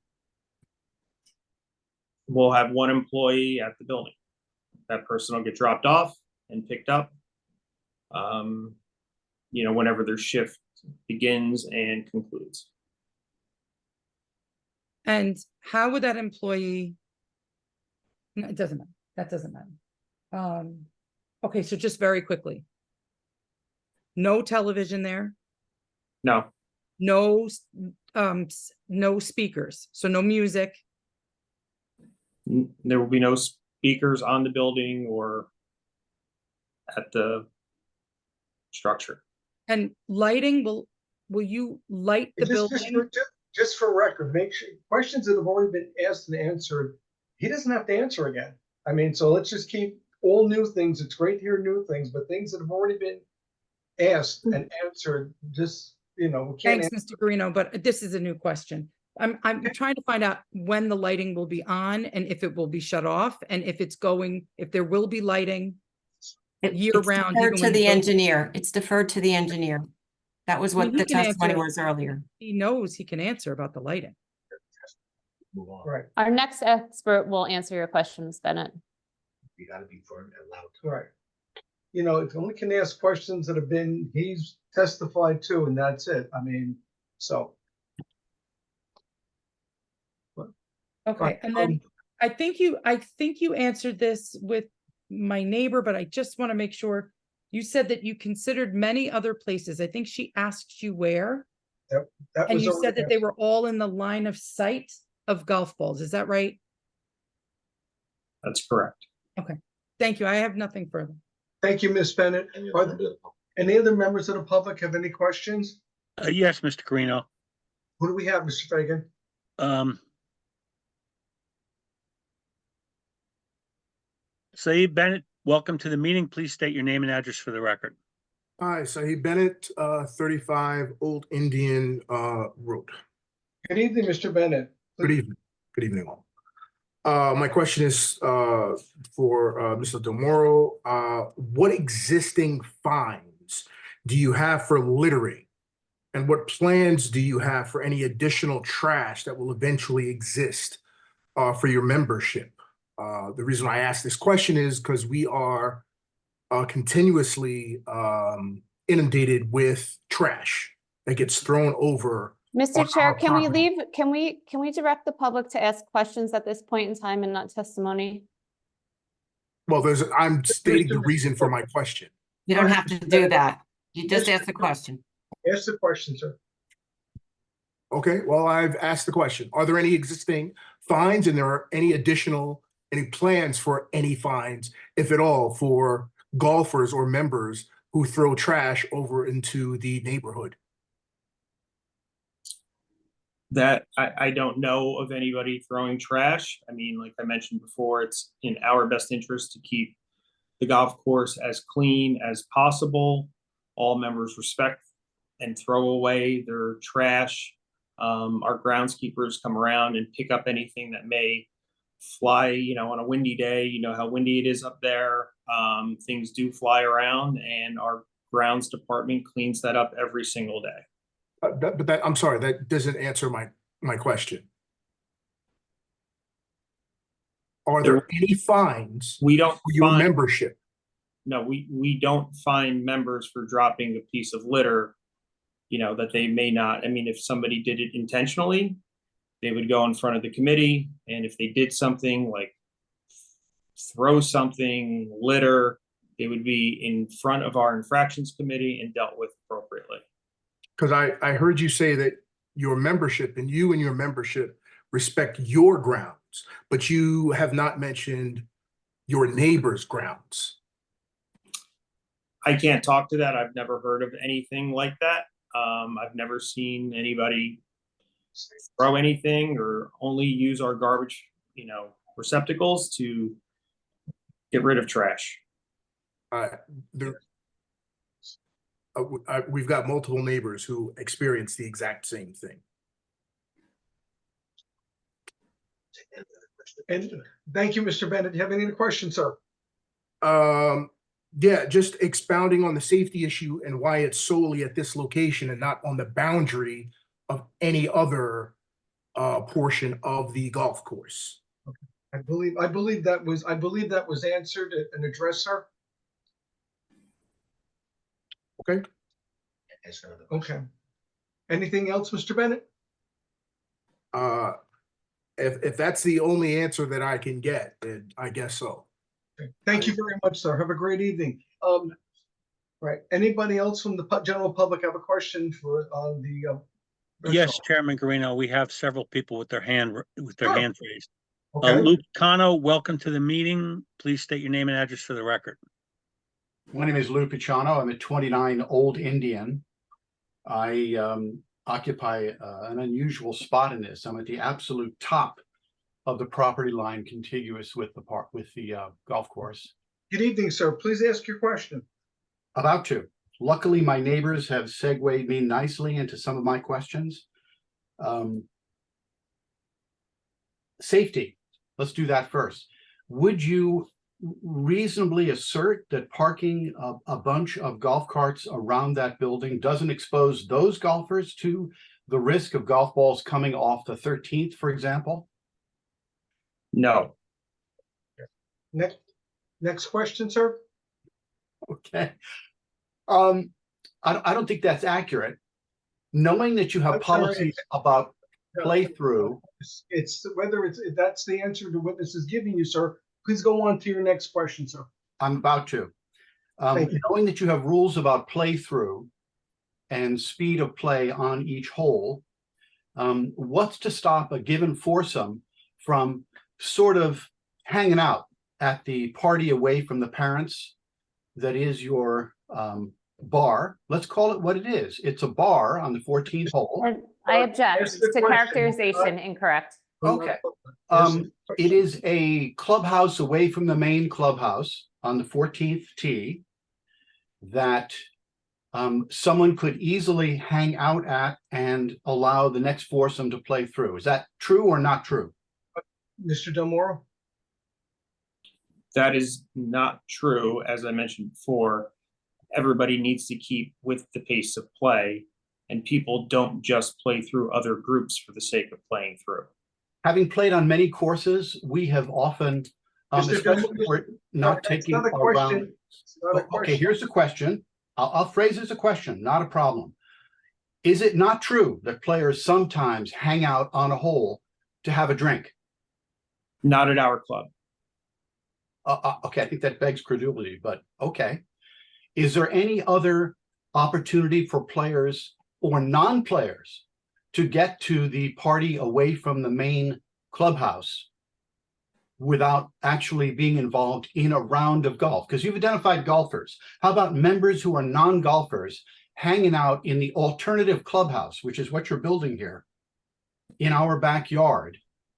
Yeah, that's nobody, only the people playing that hole will have access to the structure. And to use the word remediation, as one of my other neighbors used, what remediation would we have to ensure that that's the case?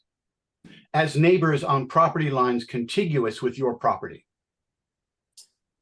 Like I mentioned before, it's in our best interest and one of our rules to push people through and not congregate there.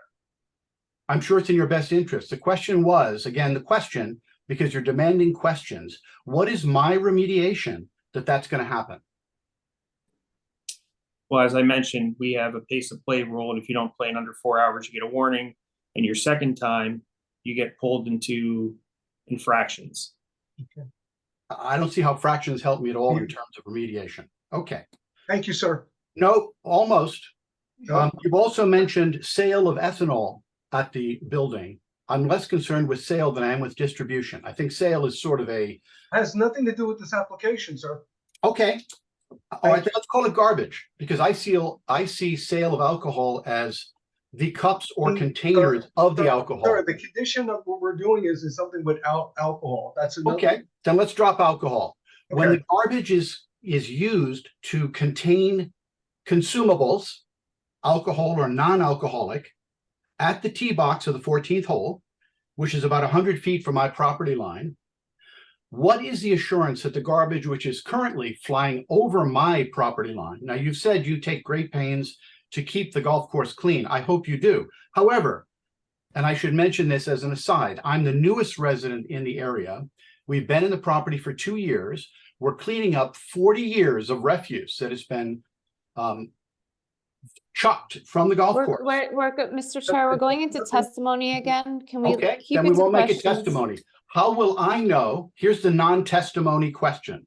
How do I know that the garbage currently being thrown onto my property will not continue to be thrown onto my property when you are specifically setting up a grab and go? I got the grab figured out. Where's the go? It was already asked and answered that the witness is unaware of anybody from the golf course disposing of waste outside of the premises of the golf course. He may be unaware. I'm very aware. I'm also aware of other behaviors which are basically visible from my kitchen. That's not a situation for this application, sir. So if you have any other questions pertinent to the application and to the ability of the witness to answer, please ask that question, sir. Here's another one. Safety. The area that you have, which is currently about 100 to 200 feet north of your current proposed location, which is very far from our property lines, surrounded by trees, all of which help to obstruct and protect from flying golf balls. Seems to me that is testimony. The testimony is, it seems to me it would be a better spot. Do you feel that would be a better spot is the question. The witness has answered that question, sir. Okay, we and collectively testimony, we feel that's a much better spot. Thank you for your input, sir. Do you have any other questions? Yes, your architectural elevations clearly illustrate food preparation. Right. You have on your own drawings what is clearly a vent which is well outsized for the normal needs of any sort of building heat venting. What you have is a kitchen or hood vent. Is that true or not true? That's the question. I know you want questions. That's the question. Sir, excuse me. He's not the architect or planner. Okay, then I'll refer to the drawing because I'm not an architect either, Okay. but I put in 10 or 20 of these things myself, I understand, sir. including in the 300-year-old home, which well predates. Sir, I live in a home which sir, I'm almost done. I'm almost done. Just give me another minute. I'm nearly done. Answer the question, no testimony. Here's the question. It starts with a comma. I live in a home that well predates your club by about 150 years. We are new to the neighborhood and working hard to keep standing a home which was built before you ever existed. I put in many things which appear on your architectural drawing, which are kitchen vents sufficient to the task of removing the heat and fumes of kitchens. Your drawing shows that vent. Sir. The question is, are you telling me you are not putting in a kitchen prep area in that building? Yes or no? There is no kitchen prep area in the building. And yet you are building one. Thank you. Next. Thank you, Mr. Delmore. Next, thank you, sir, and we appreciate your input. Are there any more members of the public ready to make questions? Kevin Malanga, welcome to the meeting. Please state your name and address for the record. Thank you, Mr. Fagan. Kevin Malanga, Ridge Road. Good evening, Mr. Malanga. Good evening, Mr. Vice Chairman. Good evening, Mr. Chairman, members of the board. Mr. Del Morro, good evening. Good evening. At the prior hearing, you testified that the club's liquor license would permit the sale of alcohol at the proposed building, the proposed halfway house or comfort station. Is that right? Mr. Malanga, not to interrupt you, sir, and everything else, but remember, this is a new application and it has nothing to do with alcohol, sir, but I'm sure you may have other pertinent questions, so please ask them, sir. Well, actually, I'm asking this question because it goes to credibility of the witness. So that's why I'm asking the question. In relation to this application. No, if Chairman Bagoff will recall, the last time I presented an expert witness before this board, Chairman Bagoff permitted the questioning of my expert witness on testimony that the witness gave 20 years ago. So I should be able to question this witness on the same application, the same type of application for something he said 3 months ago. Mr. Malanga, but it's, understand, sir, it's a brand new application. He was under oath then, he's under oath now. What is his testimony? So tell us- credibility tell is us- always at issue, and he testified under oath at the first hearing. If Mr. Malanga is exploring it as credibility, that question can go forward. If you're looking to establish it as a proof going forward to this hearing, that's a different subject. So Mr. Malanga, Credibility what's your? question. Thank you. Okay. Thank you, sir. Mr. Malanga, can you please just re-ask your question so we hear it correctly? Yes, thank you. Mr. Del Morro, at the hearing for the prior application, you testified that the club's liquor license would permit the sale of alcohol in the proposed structure. Is that correct? That was my understanding, if it was to be approved. And tonight you testified that it's your understanding that the club's liquor license permits the sale of alcohol from a cart between the 14th hole and 15th hole. Is that right? 14th green and 15th tee box, yes. Okay. So what is the basis for your understanding that the club's liquor license permits that sale of alcohol? Based upon the language of the ABC agreement, the way it was explained to me. So you're saying that it permits the sale of alcohol from a mobile cart on the course, but would not permit the sale of alcohol from a fixed spot in a proposed building. Is that right? Like I said, we need the current, this is the planning board meeting, and as long as we get the approval to have it there, that's the next steps. No, but I'm asking you with regard to the sale of alcohol presently on the course from the mobile cart at the 15th hole. John, if your understanding is based on representations that were given to you by an attorney that the club has hired, you can state that. I mean, you are not an attorney, but if you want to state what your understanding is and where you got those representations from, you are certainly able to do that. Yeah, it was my understanding that that was allowed. And understanding that if the building was approved, we'd have to make forward steps to get the approval process for alcohol to be in the building. But I'm sorry, sir, but your prior testimony was that alcohol sales would be permitted based on the current license without any further applications. Am I not understanding your prior testimony, sir? Mr. Malanga, I don't know if that was his exact wording. The witness has just said that what his understanding was and is that he's allowed to sell it out of the golf cart today under his liquor He should license. be addressing you only. Why is she talking to Mr. Malanga? He's inquiring. He has the right to inquire. If she has an objection, she should state it. If she doesn't have an objection, she shouldn't just be conversing with the member of the public. I'm allowed to address the member of the public as the applicant's attorney. Which I think actually makes it even funnier. I'm sorry, Ms. John Boss, I didn't understand that last comment. Could you please repeat it or rephrase it for me so I do understand it? Do you have a transcript or other audio of Mr. Del Moro's statements from the last hearing? Because it's unclear whether you're paraphrasing or what his exact wording was. Oh, I'm basing it upon my memory. Okay. And Thank you. Mr. Malang, you have any other questions, sir? Thank you, Mr. Moreno. I have no other questions, sir. Thank you very much. Mr. DeMauro, thank you. Thank you, sir. Are there any other members of the public out there to ask a question? Excuse me, William Mincy, welcome to the meeting. Please state your name and address for the record. Yes, hello, my name is William Mincy. I live at 41 Old Indian Road. Good evening, sir. Can you ask your question, please? Certainly. Good evening, Mr. Vice Chair, Mayor, members of the board, and my fellow neighbors. I will attempt to ask my question without going into testimony. So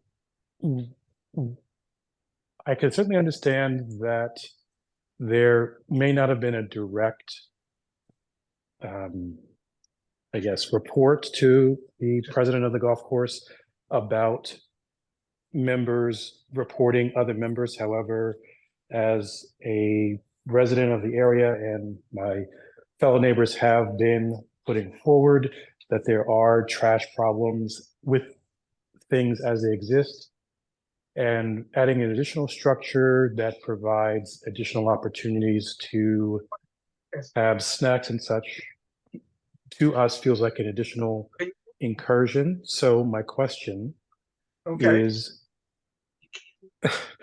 just made it under the wire there, sorry. No, go ahead, ask your question, sir. Certainly.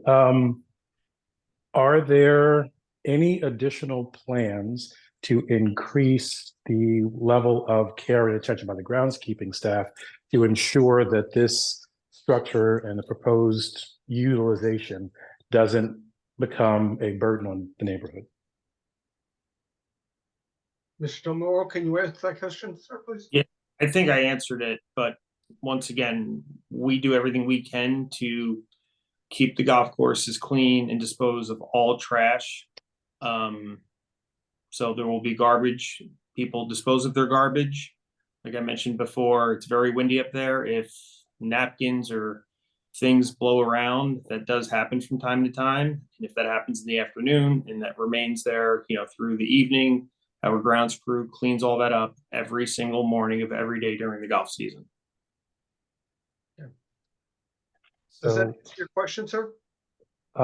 mostly yes. So, Do you have another question, sir?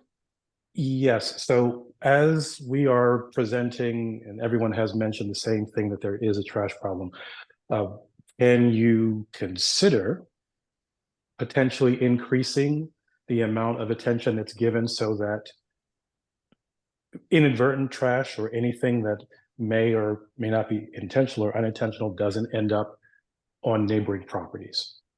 We will do everything we can to try to mitigate any trash in any of the yards, and I will personally bring it to the grounds crew and to the board to make sure we do everything we can to mitigate any trash in the neighbors' yards.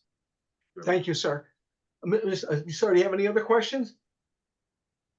None for this witness, thank you. Okay, thank you very much, sir. Okay, Mr. Fagan, are there any members of the public?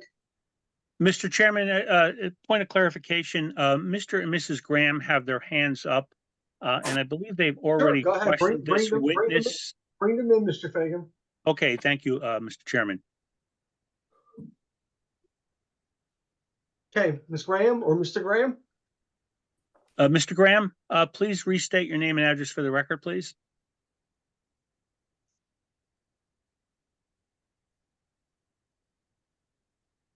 Mr. Graham? Mrs. Graham, are you there? I- Mrs. Graham, can you hear me? They're both muted. I can see by the, Yes. Mr. Mrs. Graham, please unmute yourself. Yes. Hi, I'm asking another question because I was. Can you state your name, tonight. state your name and address for the record, please, Ms. Graham? My name is Donna Graham at 31 Old Indian Road. Go ahead, ma'am, ask your question.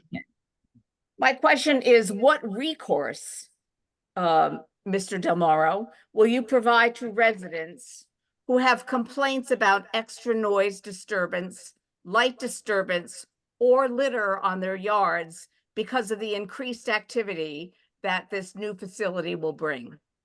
Mr. Chair, the witness has already answered this question, at least as with respect He to has litter. not answered this question. I'd like to know specifically what the complaint procedure is. To And whom the do we go? and the complaint from a legal perspective is you can call the police if they I'm violate the speaking noise to Mr. ordinance. Del Moro. So, it's been asked and answered, so please, Ms. Graham, ask your next question. My question has not been answered. My question is, what is the procedure for raising these complaints with the country club? Okay. Mr. Del Moro? I'm sorry, can you repeat that? Okay. The question is, what is the procedure for residents to raise complaints about extra noise disturbance, light disturbance, or litter because of the extra activity that this new facility will bring? Well, there will be no extra activity, given that there's the same amount of, food or beverage. We're not adding anything. So in essence, it'll be exactly what we currently have. Okay, Mr. Del Moro, you're projecting that that's will happen. That may not actually be what happens Ms. in. Graham, you're giving testimony. procedure. You're telling the. I am telling Mr. Ask the que- Demoro ask- that I'm telling Mr. Demoro that he's making assumptions about how the facility will be Graham, used, but it please might be ask- different. Graham, please ask the question. I asked the question and I still. Okay, but still you're didn't get- giving I was told that there wouldn't be any problem. But my question is, if there is a problem, what is the procedure for raising complaints to the country club? And Mr. Del Moro, what was your answer? I mean, any neighbor can call the club and, ask for a manager and, give us your feedback. Okay, thank you, Thank Mr. you. Del Moro. There's your answer. Anything else, Ms. May Graham? I have the telephone number, Mr. Demoro? Sure, give it to her, sir. It's gonna take me a minute. Okay, Ms. I Graham, can does your husband, Mrs. Graham, does your husband have a question? Yes, I do. Why are we going? Oh, hold on. I have to unmute him. Okay, hang on, guys. Okay, Mr. Del Moro, make sure, if after the meeting, if you could reach out to Ms. Graham and her husband with the telephone number and make sure they get it. Thank you very much, sir. Okay. Thank you very much. I appreciate it. I have a question that I forgot to ask the first time. Okay. And it relates to pest control. There's quite a an animal issue that in our backyards that also include the country club. Coyotes and a lot of kind of beautiful, but it's kind of scary too. Okay, Mr. Graham, that, appreciate the question, but it has nothing to, it's like the application, it's a township and Oh, that's, I know, but. and we appreciate your concern, sir, but do you have another question pertinent to this application, sir? Is there a pest control remediation strategy for the new dwelling? Really? There's no, no. Okay. Next question, sir. How often do exterminators come by your facility, or how often will you anticipate pest control coming by your facility? Mr. Del Moro, can you answer that question, please? I mean, to my knowledge, there's a tremendous amount of wildlife on the golf course, and we don't have. I mean, we haven't called one for the golf course because there's no need to. So, well, just keep your eyes out. Okay. Thank you, Mr. Graham. Any other questions, Mr. Graham? No. I don't think so at this moment. Okay. All right. Thank you very much, Mr. Graham. We are closing, okay, no other members of the public out there? Mr. Vice Chairman, at this point, there are no other hands raised for this We are witness. now, thank you, Mr. Fagan. We are now closing public comment. Thank you very much. I'd like to recross. Questions? No more questions, okay. I'd like to recross. Okay, our next professional, please. I would like to recross the witness just on issues that came up during his testimony since I've inquired. Yes, Ms. McGovern, your opinion on that, please? Unmute yourself. You're still on mute, Ms. McGovern. I'll let you unmute again. Ms. McGovern, you're on mute. Sorry. It's 9:20. We have 2 more witnesses to go and public comment. I think that the I'm same entitled issues to keep coming recross. up. No, you're not entitled. This isn't a trial. I think it's up to the board I'm an chair. objector, If the and I'm board chair, entitled to recross. if the board chair wants to move this along, he can. Thank you very much, Mr. Gomez. We're gonna move on to the next professional. I'm entitled to recross on issues that were raised. Basta, your next witness, please. Thank you. Our next witness is Paul Calabrese, who's our civil engineer. Thank you very much. Mr. Calabrese, would you raise your right hand? Do you swear or affirm to tell the truth, the whole truth, and nothing but the truth? Yes, Please please state your name and spell your last name, and sure. Paul give your Calabrese. office address. Oh, sorry. Paul Calabrese, Calabrese.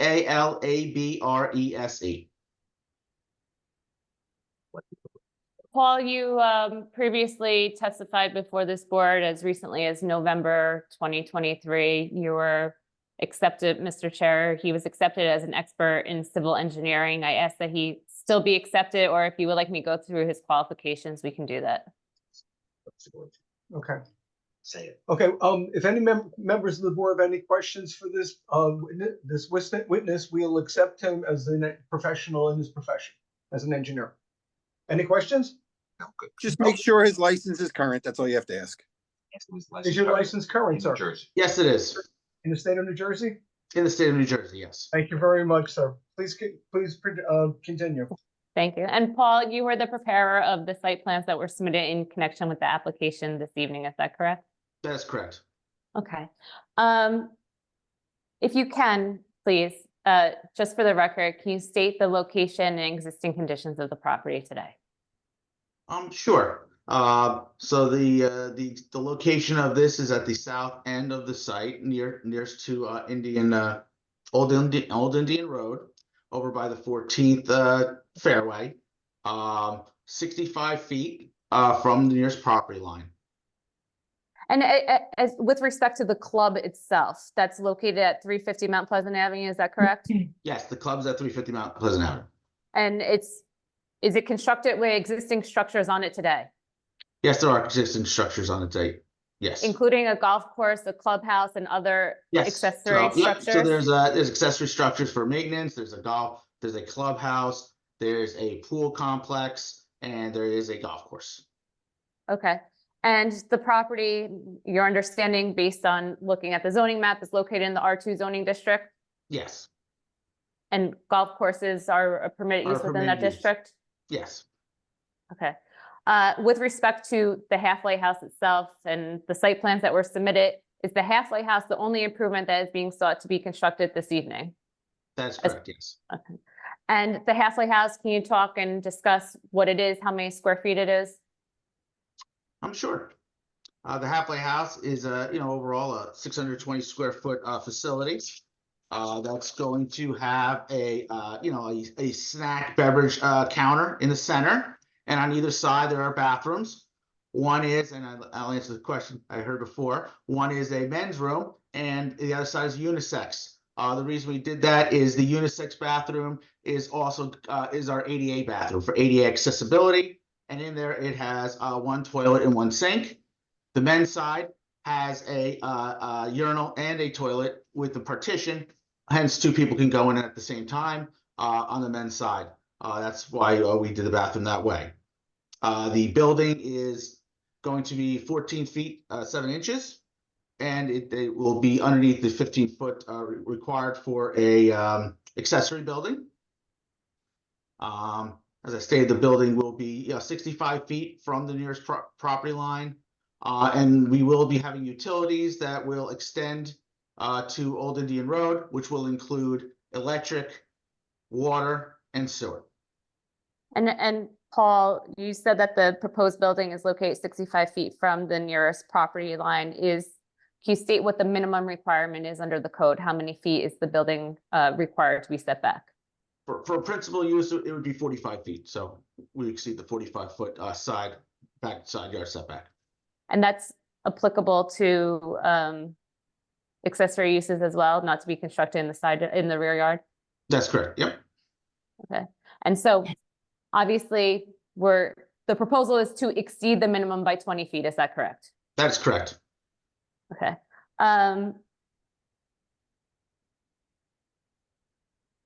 There was questions as it related to the wetlands delineation. Can you speak to that, please? Yes, we had the wetlands consultant go out and locate the center line of the stream and the wetlands edge. This location, based on the use, would have a 50-foot buffer assigned to it. This was all mapped GPS coordinates put on the map and shows that we are at least 20 feet away from that buffer line with our building. And that is proposed on the site plans that were submitted to the board in advance of tonight's meeting. Is that accurate? That's accurate. And would, if the board were inclined to approve this application, agree to a condition that it would seek wetlands interpretation from the NJDEP as a condition of approval? That is something that's typical. Yes, so we would submit for an LOI to the DEP. Okay. One other question. You stated that we meet and exceed the setback requirement for this proposed structure, but how many feet is the structure from the actual nearest residence, the actual home on the property to the rear? The closest property is about 175 feet away, or the closest structure. Yeah. There was also a question that was deferred to you related to lighting. Can you discuss whether the building is proposed to be lit? So obviously there'll be interior lighting in the bathrooms and in the snack area. And then we have currently show from the architect, we show decorative lighting, just a single decorative light on either side of the two bathroom entrance doors. Typical you see on the side of the house. And that would that be shielded and positioned downward so it's? Yes. So there wouldn't be light splash, correct. So based on the illumination levels, anticipating illuminations, would there be spillage off the property? Oh, no. No. Okay. Okay. There was also a question and relate to the location of the halfway house. From a civil engineering perspective, is there a reason why it was located in the area where it's proposed? And John did bring that up, but we did prepare plans for a few different locations and numerous numbers of locations. This location was thought to be the most safe location for the golf course for balls getting in the way and hitting, etc. And also that was reviewed by the golf course architect that designs the course, and he felt this was the best location as well. And so it was kind of like a decision based on that. And on civil engineering purposes, this seemed to be the best location. Is it a relatively flat area for the clubhouse to be built? Yes. Is it in a relatively wooded area, existing wooded area where it's supposed to be built? Well, we there are trees over there. We wanted to find a location that would minimize the disturbance of the trees. So that is how we came to the spot. We located each and every tree in this area. And we've come to only need to require the removal of one 6-inch and one 9-inch diameter tree.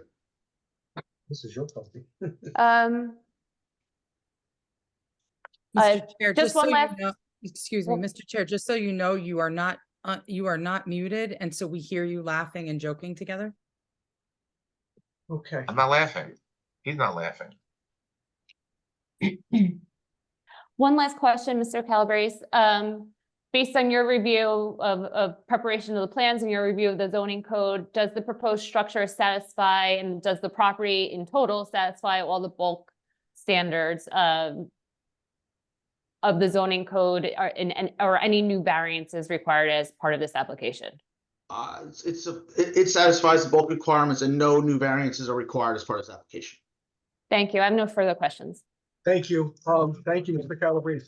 At this time, all members of the board, you only get 3 minutes, each one of you. Anybody have any, I'm gonna go down the roll call list saying, Mayor McCartney, any questions for this witness? No, thank you. Thank None you, at this Mayor. time. Council President, do you have any questions, sir? Thank you, Vice Chair. My questions on the bathrooms were adequately answered. I'm sure if you had any issues, you would address them appropriately. I do have a question. There was some testimony by one of the public commenters that the nearest home is 100 feet away, or at least that's my recollection. And Mr. Calabrese said the nearest home is 175 feet away. Is that displayed on a map somewhere? I've looked for it. I did not see it in the documents that I have. Is there something that shows what that actual distance is? And is that somehow whether there was a difference between 100 or 175? So it's a two-part question. If there was a difference, would that be germane to this application? Mr. Calabrese? Yeah, the 175 is just the dimension that I pulled off of using Google Earth from the nearest structure. So that's how I came to 175. If it was 100 or 175, it doesn't impact the bulk standards or any variance needs. It's just that obviously just showing that there is more distance, which is just obviously better. The farther the better. Thank you. That was it for me. Thank you, Thank Vice you, Chair. Council Thank you, Mr. President. Calabrese. Thank you, Council President. Mr. Alpert? For a quick reference, I think the CME reports have a notation on them about the distance from the property line and the structure for the actual number of feet, if you want to double check that. I do have one question. If the halfway house is used during a storm for people to take cover, is there an estimate of how many people would fit in that area? I do not have an estimate, but by looking at this, I would think you could fit probably 10 people on a quick stair. I would have to get that number hard for you, but I think about 10 people. Okay. I think that's all I have from an architecture standpoint. Thank you. Thank you, Mr. Alpert. Mr. Wiltz? No questions. Thank you, Mr. Wiltz. Mr. Klein? I have no questions for this witness. Thank you, Mr. Klein. Mr. Morgan? No questions at this time, sir. Thank you, Mr. Morgan. Mr. Smeraldo? Just a couple quick questions on the architectural, just to make sure, somebody, one of the witnesses or one of the residents questioned before about vents and sizes and exhaust and everything. So for the record, there is no exhaust, no hood systems, nothing for grease-laden vapors, things of that nature. No, there's no kitchen hood. There's no exhaust. There's no kitchen. I just want to make sure we clarified that because that was a question that was asked earlier. You have, as far as utilities, you said water, electric, gas. Is there going to be any kind of fire enunciators or anything like that associated with this building? I mean, there is no gas. We're just gonna have sewer, water, and electric. When you say fire, you mean like a fire alarms? Fire alarm, yeah, fire alarm, remote fire alarm. There'll be local siren alarms. Nothing tied back into any system. Okay, so it's just generalized, not a hydrant. Okay. Have you considered, and listening to some of the concerns of the residents that are there and for the golfers, have you considered, and I think maybe we should consider this as a condition, is that you put an AED in the building, a defibrillator device, since it's so remote, far away. And the second thing is also I've noticed recently we're going to get one in one of our locations, one of those remote type of 911 systems where it's a wireless. You just punch it in, you say, I got a problem here. It delays, it helps with the timing if somebody's there. It's something. Definitely would put an AED in. That's definitely, we'll definitely do that. Mr. Smeraldo, we'll make this part of the conditions, AED. Okay. All right. I just wanted to, I heard some of these questions from some of the residents and the concerns of that, so I figured we'd address it now so that this way we can, for brevity. So, And we all right. affirmatively agree to those conditions. Okay. Mr. And Cardoza? that's all I have. That's all I have for this witness. Thank you. Thank you, Mr. Morello. Mr. Cardozo. No questions. Thank you, Mr. Vice Chairman. Thank you, Mr. Cardozo. Chairman Bagoff. Yes, Mr. Council President, relating to John J. Hess PEPP report of October 16th, 2023, that was presented to the board on page 5, item number 17. 145 feet. I saw it as well. Yeah, Did not sheet recall it. I 5. did read it, but Yeah, I just did for the look it back record. up. Yeah, just Yep. for the record, sheet 5 shows that the proposed comfort station will be set back 58 feet from the southern property line. In addition, it will be located approximately 145 feet from the nearest existing residential dwelling. Mr. Chairman, I just want to clarify, the latest report that was issued by CME is dated January 29, 2024. Yes. And in the comment of CME, it's under section B4. Page It's 4. Yeah. Page 4, it's stated, in addition, speaking about the halfway house, will be set back 65 feet from the southerly property line. In addition, it will be located approximately 175 feet from the nearest existing residential dwelling. Thank you very much, Ms. Jambassa. Thank you. You're welcome. Ms. Bennett, you're up next, please. Thank you. Mr. Calabrese, you're responsible for drawing these plans Yes, and marking the wetlands in this current site plan that's been submitted? yes, And were you responsible for drawing the previous plans? yes. Why did you not include the wetlands in the previous plans? Again, Mr. Chairman, can we direct the questioning to this specific application? This is directly related to credibility. No, it's specific application, not anything from the This old is one. directly related to his credibility. No, It No, doesn't I don't have think it- it is. I Yeah. don't think it is. It has to do with technical why, His that previous site was- plans did not include wetlands. right. And that's the statement, and move on. It has nothing to do with his testimony, so move on. Okay, why did you include wetlands in this current site plan? Move on, please, Ms. Bennett. I did. Why did you include wetlands in this current site plan?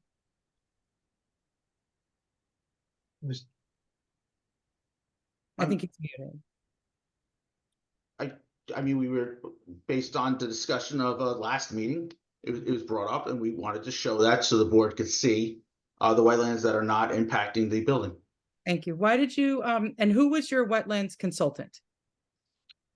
Gentleman name is Rob Fiorelli, and he works with me, he works at Matrix New World. Matrix New World. Rob Fiorelli? Mhm.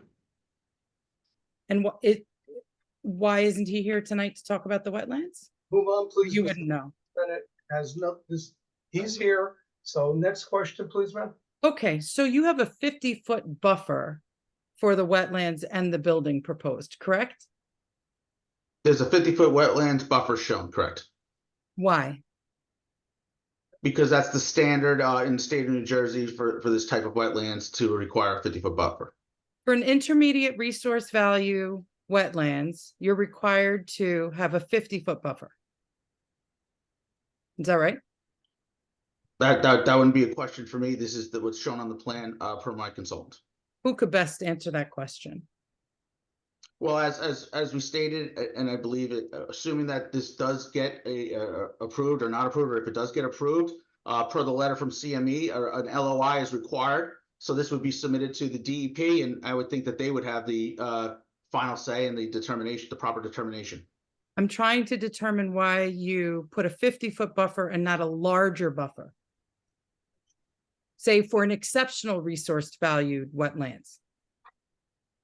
Well, the next, now we're going to the next question, Ms. Bennett. That was the next question. I'm asking him why he chose a 50-foot buffer instead Because, as of I a said, this larger would be valued standard, buffer. a standard buffer for this type of wetland, and then we would get the LOI from the DEP to confirm. Thank you. Okay, That's so the- if the DEP said that this was an exceptional resource valued wetlands, the buffer would need to be much larger. Is that correct? Yeah, the DEP, I guess obviously they could come back and say you need a larger buffer. That's correct. Do you know what the buffer would be for an exceptional resource valued wetlands? Ms. Bennett, If you that's up know. to the engineer. That's up to the engineer. So, and DEP. He Next drew, Excuse me, Chair. But you only get 3 He minutes. drew the wetlands into the site plan. Mhm. You're trying to rush me along, but I'm asking Wait a very minute, pertinent don't put- questions to Ms. this, Bennett, don't put to words this into my site mouth. plan. Everybody, Miss- excuse me. Everybody gets 3 minutes. I'm not rushing you along. Don't put words in my mouth. 3 minutes, Ms. Bennett. Ask your questions, please. I'm entitled to more time to You're make entitled only record. 3 minutes, Ms. Bennett. Like every other, 3 minutes.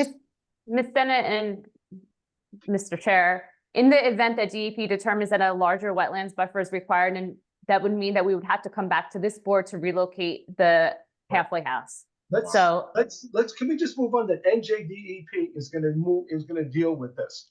And when they make their decision, that's how it will go. Whatever NJDEP says, that's the end game. Why wasn't a letter of interpretation? Why wasn't the letter of interpretation secured before this hearing? Right. It wasn't, I don't believe it was done yet, Ms. Bennett. So once the letter is done, it'll come out.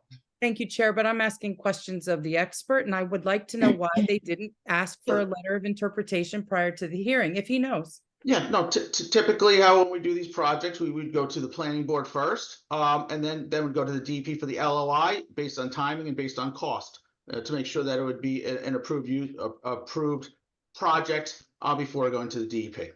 Thank you. Which other locations did you consider?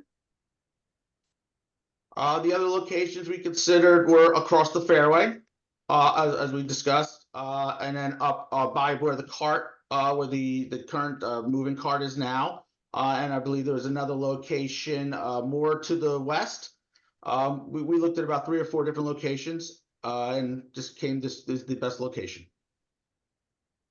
Did you consider the location across from the Mountaintop House, which is on Old Indian Road and Prospect, the intersection there? I consider the locations that were brought to me by the board, by the golf course, and we looked at those 4 spots we looked at. I don't know if we looked at that spot particularly. Are you familiar with the intersection of Prospect and Old Indian Road? Yes, I've driven over there. Yes. Okay, and are you familiar with the fact that the fence comes right up to the street? There are no residential neighbors there, and there is a tree outcropping that would protect any building. It's also very flat there. Ms. Bennett, ask the And question. I'm asking if he is familiar with that location, and would it be suitable for this sort of a building? Mr. Calabrese. This was determined to be the most suitable location for this project. That's not my question. My question was, would Old Indian Road and Prospect Avenue at that intersection where there are no residential neighbors, would that be suitable for this building? I do not know. I did not look in that location. But you're familiar with the location. And I'm I'm just familiar with asking if it would driving be by suitable. on that road. This I did board- not walk over there. No, I didn't hear the answer. I'm sorry. I'm familiar with the corner because I've walked over there before or driven over there before. Would it be suitable for a building such as this? Bathrooms, counter, without any residential neighbors? And the location of that is also at the end of the 16th hole, which is close to on the way back to the clubhouse. So it's not suitable for a halfway house or for a location that would be a good location for where someone would need to go to the bathroom. Why? Because they're Ms. stuck. Bennett, that was an operations question that you could have asked Mr. Del Maro. Mr. Calabrese testified that the proposed structure satisfies the requirements of the zoning code, and therefore it's in compliance. So whether it can Thank be you. located in one location or another is not really relevant. He The- also for the board. testified that he considered other locations, and this board is entitled to relocate a building to a more suitable location. no, we're No, not. it's not, actually. No, we're not. No, and he answered it. He said that to put it where you're suggesting is not halfway. And I think that was his testimony. So have the another- goal, so I just want to make sure I understand. So the site suitability would be to ensure that it is halfway from where? Because the 14th hole is not halfway I either. think I could have sworn I heard the testimony. It's the farthest point out on the golf course, but maybe I'm mistaken. But it's not site suitability is not applicable to a site plan application. All right, That- but he's telling everyone that he considered other locations. I've asked him what other locations, and I Yes. proposed a location that would not have any objection from any of the neighbors, and I'm wondering why they did not consider some locating it I there. think he said it was because not suitable because closer to the clubhouse. That I heard that as the testimony. Was that your testimony, sir? Yes, Because it's closer to the clubhouse. it's closer to the completion of the round. Yes. Let's move on. Can we move Okay, on? is that location further away from the wetlands? Ms. Bennett, whether it's further away from the wetlands or not, it's not relevant. So long as it's not being constructed within the wetlands, there's no issue.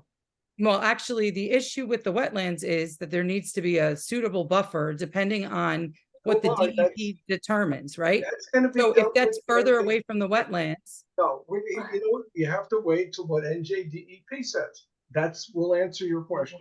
Next this question. is the reason why I made my motion earlier to wait until you have that. Excuse me, no, let's just move, ask your next question, please, Ms. Bennett. Lighting. Are you the appropriate witness for lighting?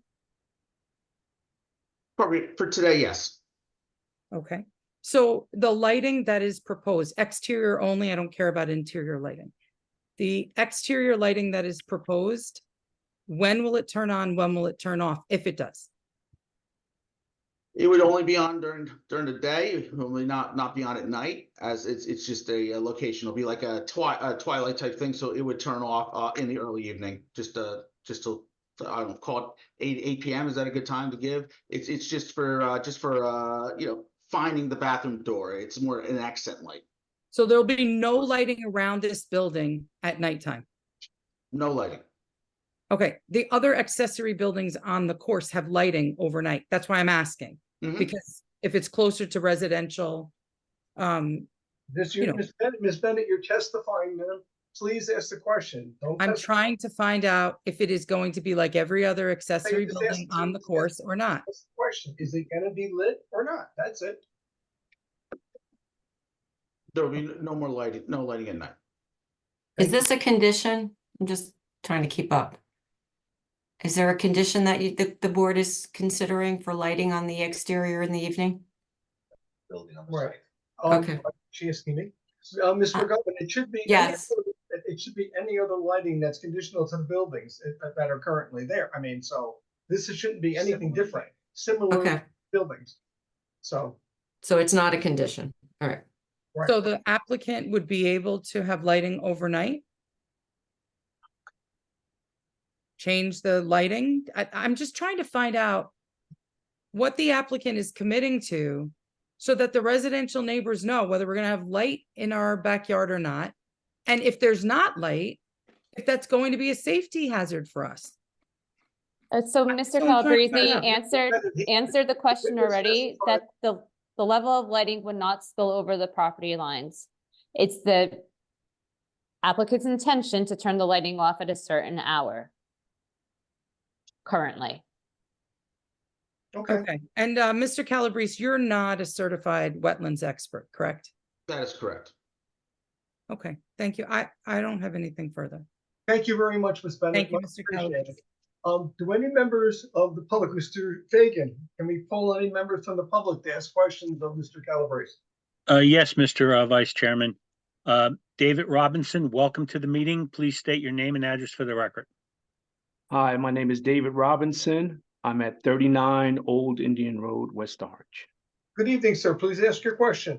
Okay, my question is for Mr. Calabrese, and I would also like the consultant engineer to listen to this question.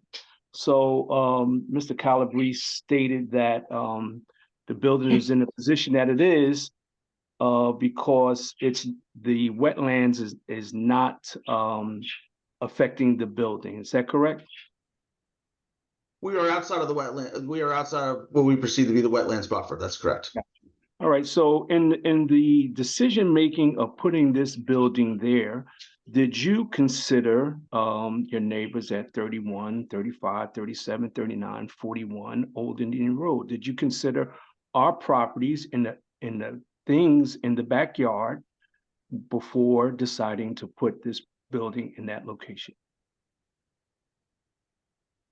Well, we attempted to put the building as far as possible. We are 65 feet away from the nearest property line, 175 feet away from the nearest building. I got that, but did you, well, I'm gonna talk specifically to me, to my property. So between 39 and 37 Old Indian Road, and on the street, there is drainage for rainwater. I'm not sure if you're aware of that or not. Now, if you go down maybe 50 feet in my backyard between 39 and 37, there is a drainage that is for rainwater that comes from the street, flows into that drain. The rainwater from the yards go into that drain, and then from that drain, it goes into a pond that is in my backyard, right? Are you aware of that?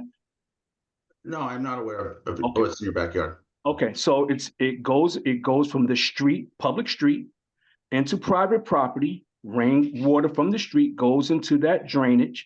Then it goes into a pond that's in my backyard that abuts the gate against the golf course. So when it's heavy rain, and I'm going to give you an exact example, when we had Storm Sandy, we all remember that, when that rain was torrential, that pond overflowed. Sir. And okay, go ahead. Sir. All right. So it's leading to my question. Ask the question.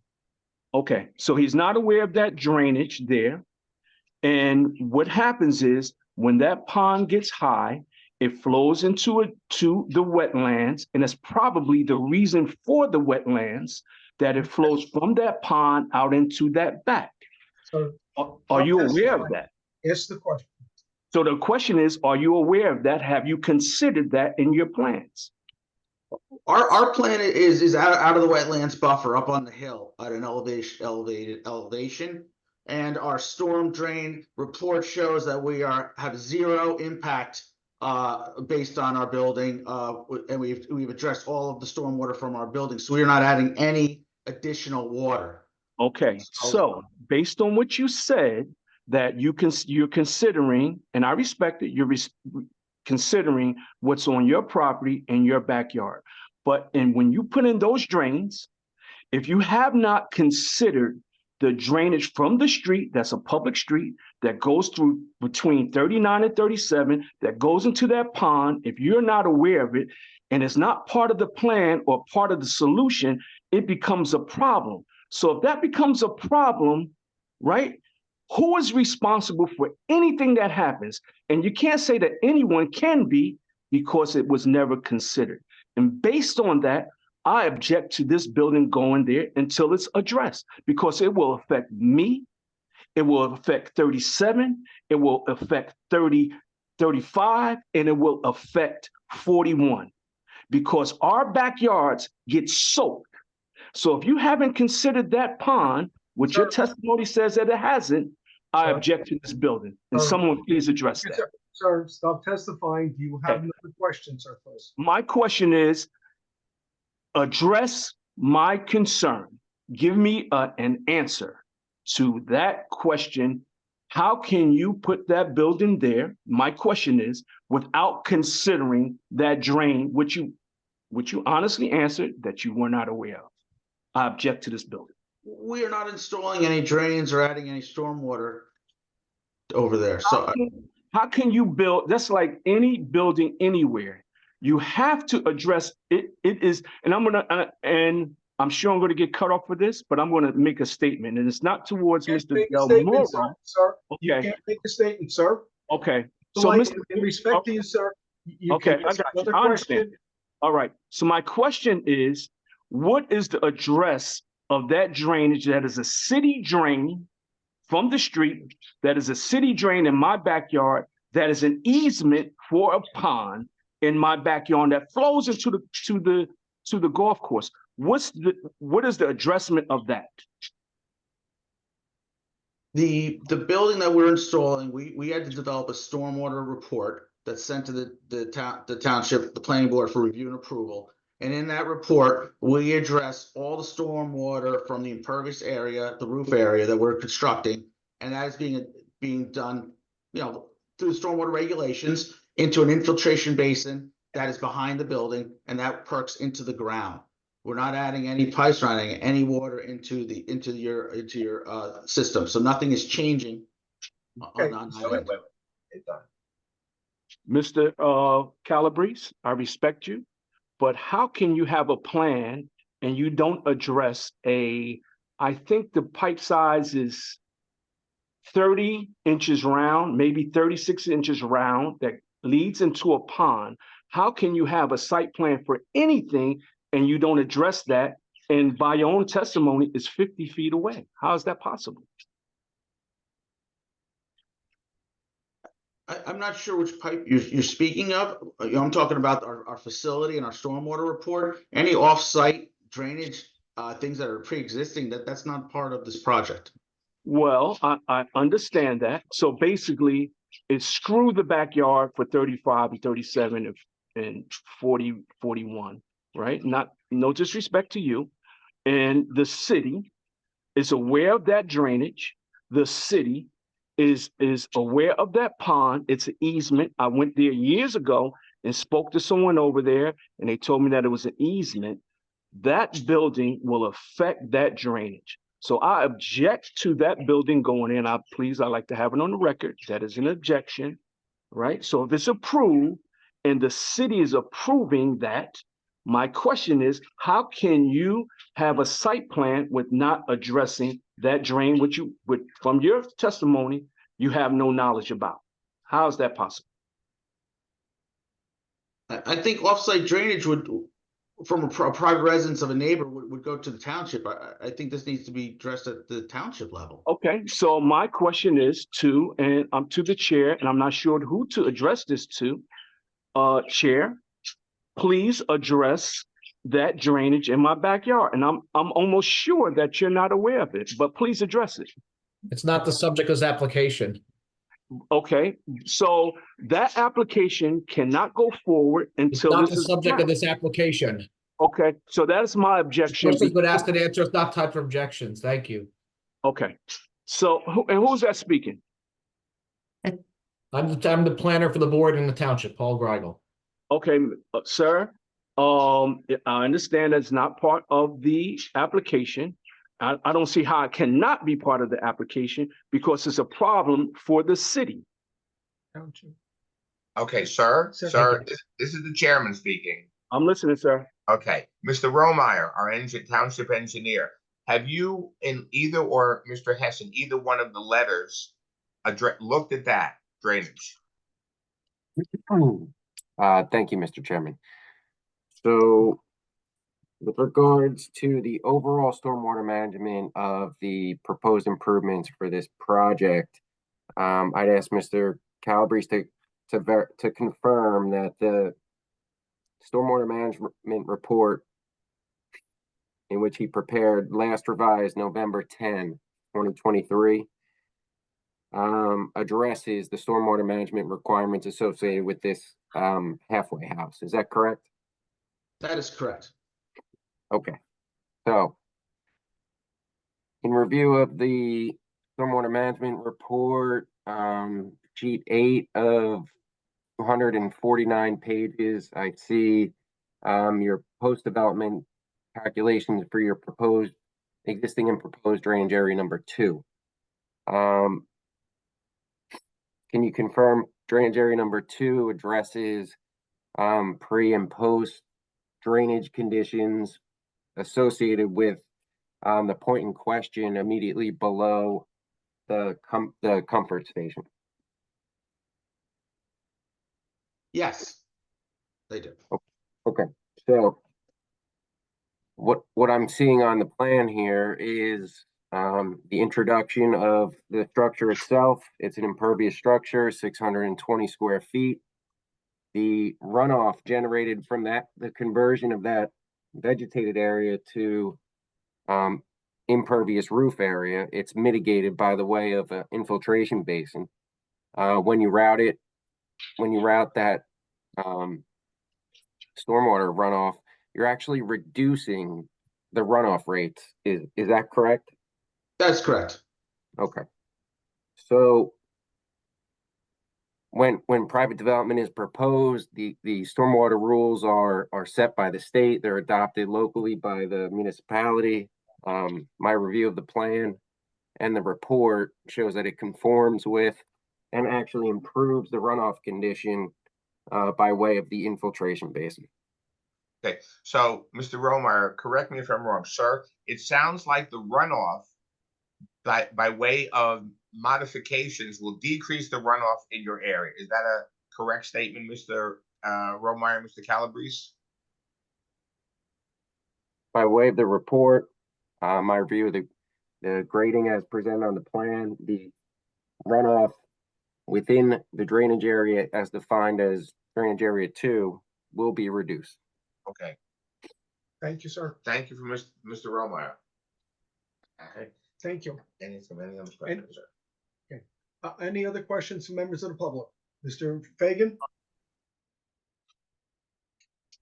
Kevin Malanga, welcome back to the meeting. Please restate your name and address for the record.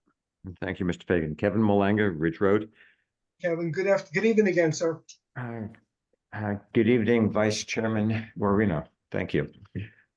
Mr. Calabrese, good evening.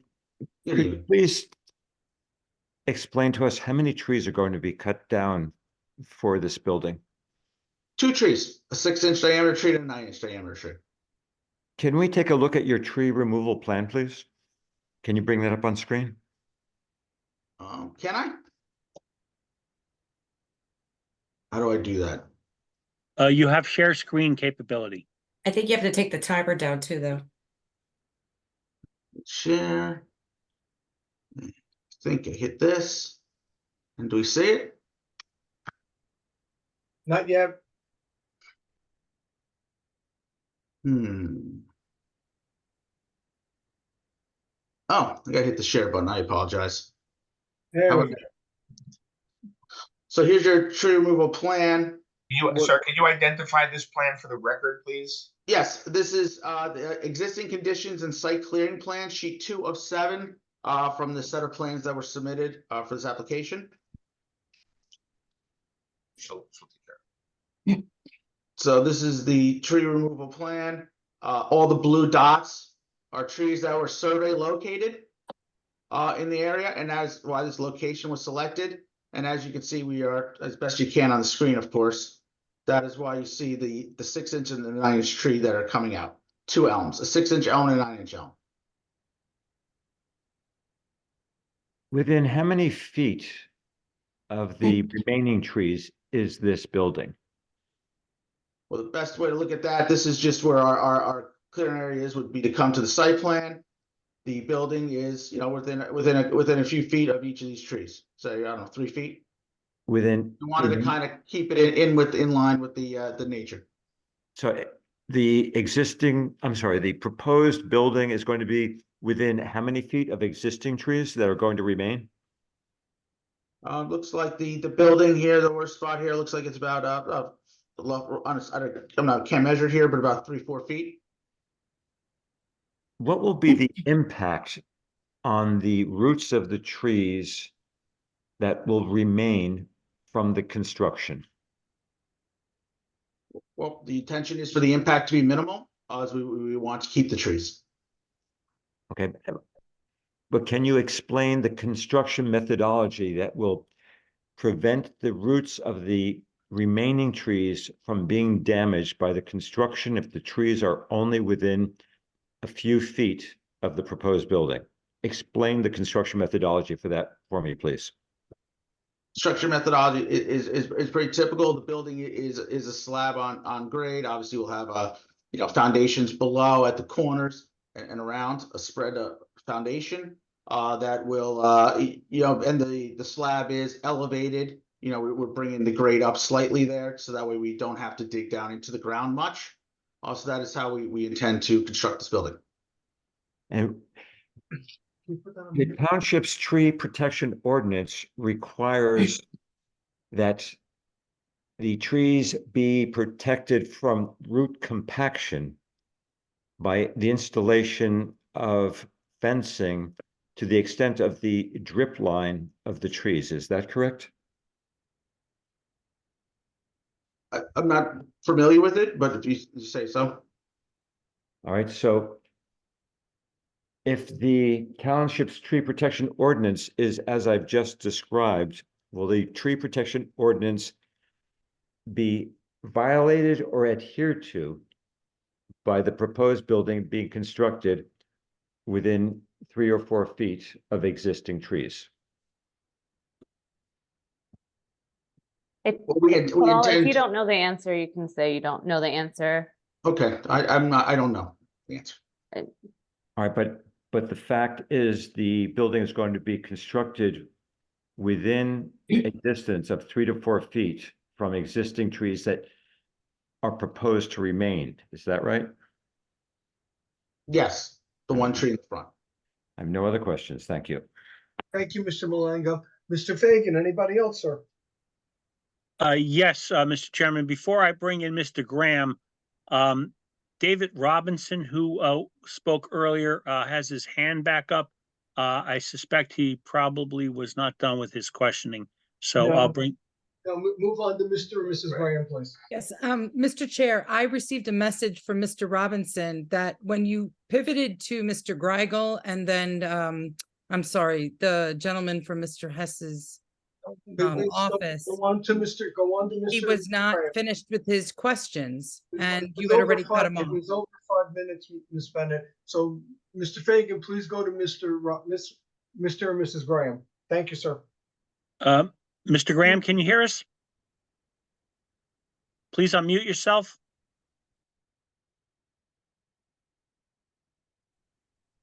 Mr. Graham, you have permission to speak, but must unmute yourself. We can take this picture down that's on the screen share, and put up the timer. There we go.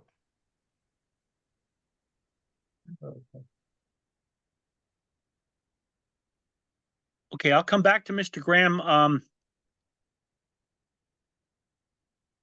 Saeed Bennett, welcome back to the meeting. Please restate your name and address for the record. Hi, Saeed Bennett, 35 Old Indian. I don't know if this is appropriate for Mr. Calabrese, but 2 questions that I have are in terms of the construction of this building, what is the timeline? And in terms of the construction each day, what will that look like? Yeah, so that's kind of the first set of questions. The intention is, to look to construct this building in the fall, winter of next year, of course, with the conditions and with having the LOI from the DEP. Timelines for a construction of a building of this nature is roughly about a month worth of construction. Okay, and then the next set of questions is with the removal of those existing trees, how will that impact the neighboring resident in terms of golf balls? It is a 6-inch tree and a 9-inch tree, and they sit behind a 42-inch oak that's 20 feet in front of it. So they're shielded behind.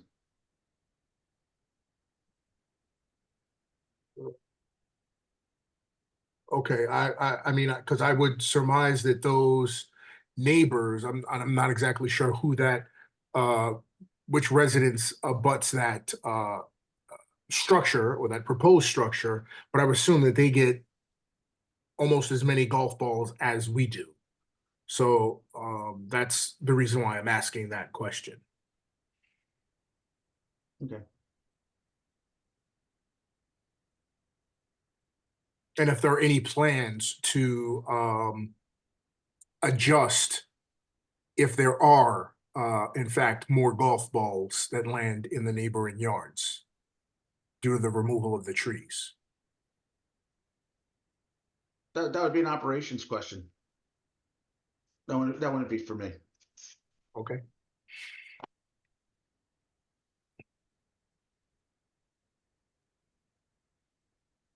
Then that's it. All right, Mr. Bennett, any other questions? I believe he concluded, Mr. Oh, Chairman. Okay, is Mr. Graham or Mrs. Graham, is your husband there? Please unmute yourself. Mrs. Graham, I've granted you permission to speak. Your husband's hand is raised. Right here, Alan. Where do I have to go? Over here? Yeah. Okay, hold on for a second. Thank you very much, guys. Go ahead, ask your Well, question, please, sir. Yes, I am. My question really has to do with a risk analysis of the entire project. I'm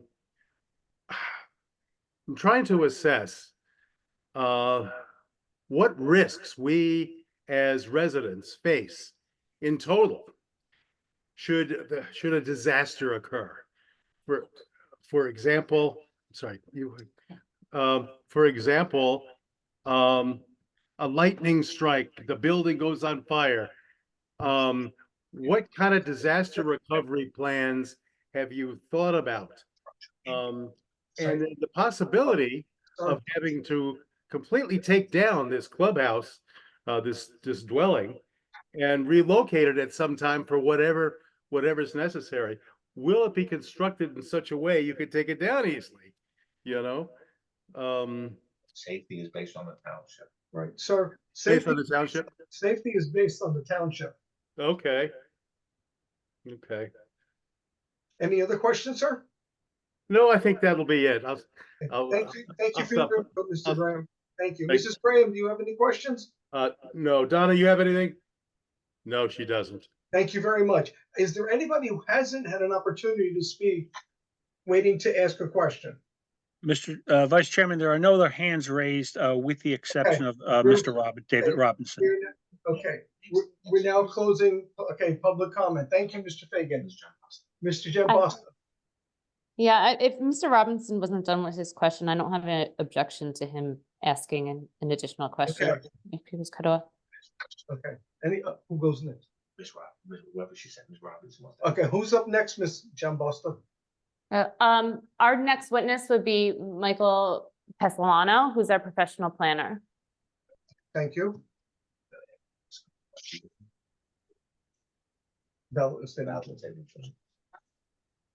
Good evening, sir. Good evening to you. Thank you. Good evening. Okay, got it. Please raise your right hand. Do you swear or affirm to tell the truth, the whole truth, and nothing but the truth? I do. Please state your name and spell your last name for the record. Give your address. I'm Michael J. Pesolano. That's spelled P-E-S-S-O-L-A-N-O.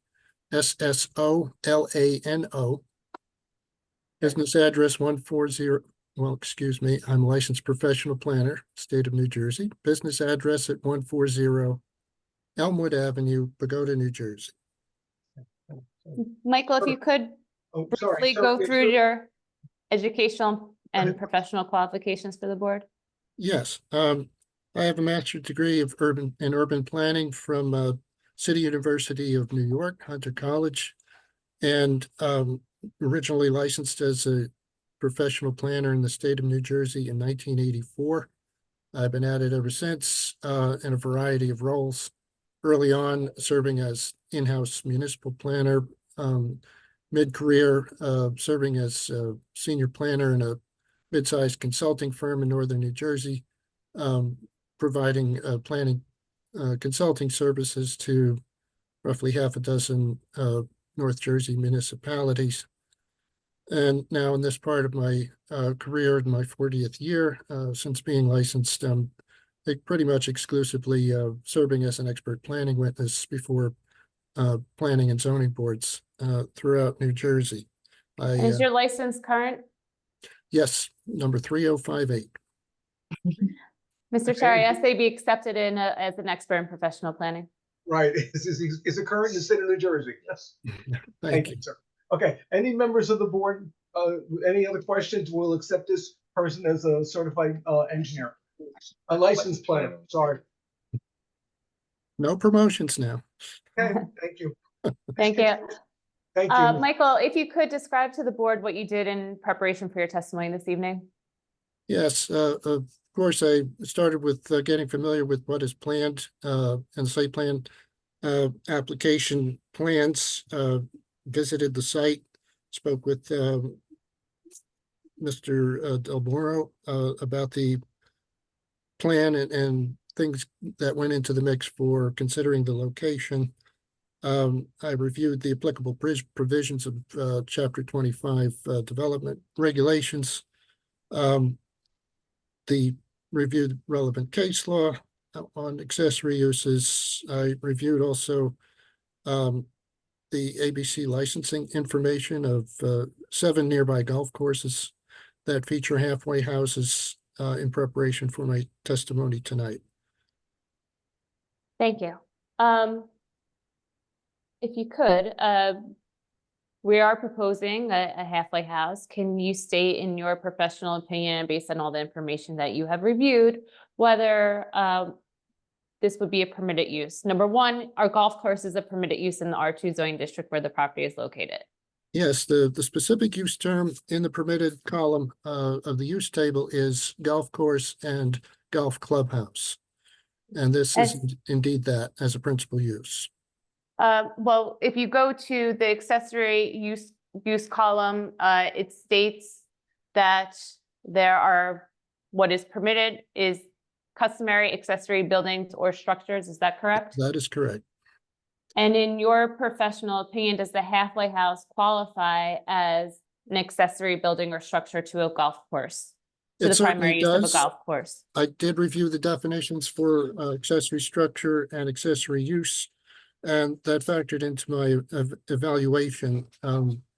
There are 3 elements of understanding with determining if a use is customary in this type of analysis, and it deals with incidental, customary, and subordinate, those 3 terms. The language specifically in the accessory use definition states it shall mean the use naturally and normally incident and subordinate to the principal use of the premises or lot. And then it lists 4 other uses that are not specifically considered accessory uses, but they don't relate to what we're talking about tonight in any way. So looking at that definition, I sorted it out to parse out these factors in reaching a conclusion as follows. As far as the term naturally goes, I find that it's quite natural for a golf club to want to meet the biological needs of its members and guests by offering refreshments and restrooms after they've been on the course for a period of time, roughly an hour to an hour and a half, according to Mr. Del Moro. And this is quite akin to meeting the same basic needs in the clubhouse, which is the principal use element. So it certainly satisfies the naturally element of the accessory use definition. Then we go on to normally incident. My review of the 7 other golf courses that have halfway houses basically within a 15-mile radius of the Essex County Golf Club showed that they all have halfway houses, and all 7 of them indeed have alcoholic beverage sale licenses as well to go with those halfway houses, and they're offered for the same reason as an amenity for the convenience of golfers. And so that to me says quite clearly that this is a customary thing to be done on golf courses. Final word on the topic is subordinate. My review of the size of the proposed facility readily indicated that it will indeed be subordinate and definitely ancillary to the main clubhouse facility in terms of size and level of activity. So putting it all together, that for me satisfies those criteria for reaching a finding that an unnamed use is customary and incidental, and this proposed halfway house for this golf course would indeed be a customary use as permitted. And did you also review the location of the proposed halfway house in comparison to the bulk standards within the West Orange Code? Yes, I reviewed the plan and I reviewed the definitions for yard area to make sure I had my bearings straight on my analysis. The site for the halfway house is in the rear yard because there is a front yard on Mount Pleasant Avenue, a side front yard on Prospect, making the subject area a rear yard. That's important. Go ahead. Do you agree with the representations that were made by Mr. Calabrese that the proposed location meets and exceeds the required rear yard setback? I agree to the extent there was one thing I noticed in the ordinance in my review that states that accessory structures in the R2 in any district can be within 5 feet of a property line. And so we have extra measure of protection by citing this facility 13 times that distance at 65 feet from a property line. So it satisfies any concern that the facility is properly sited away from the neighboring property line. And the review of the civil engineering plans in the township code, are there any additional variances in your professional opinion that are triggered by the proposed halfway house, whether bulk use or otherwise? None. And based on your understanding of the law, if in fact the applicant proposal satisfies all the requirements of the zoning code, is the planning board obligated to approve the application? A conforming site plan application shall be approved in New Jersey. And that is stated clearly in the municipal land use law? Yes. And there was questions that were raised previously with respect to whether this facility qualifies as a bar under the definition of West Orange. Are you familiar with that definition? I am. Okay, and can you provide your opinion on whether the facility qualifies as a bar or not?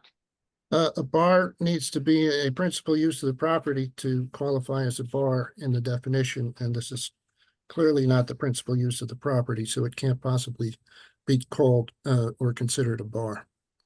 And anticipating questions that might come up, have you also reviewed the definition for a restaurant or fast food restaurant within the West Orange Code?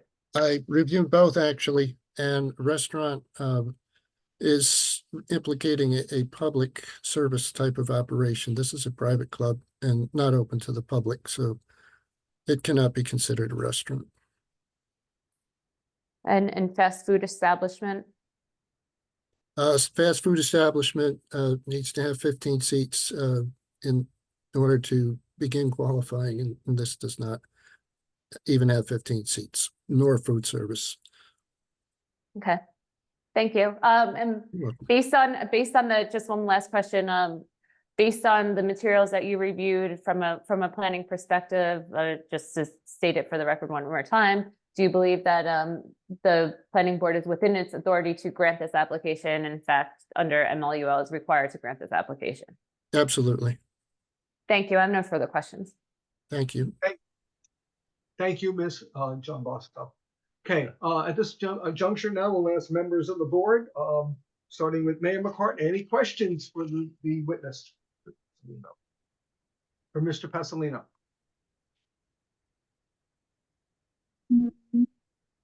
Actually, it's not from Mr. Pasolino. It was more about trying to allay the fears of the residents there about replacing the trees in a landscaping plan.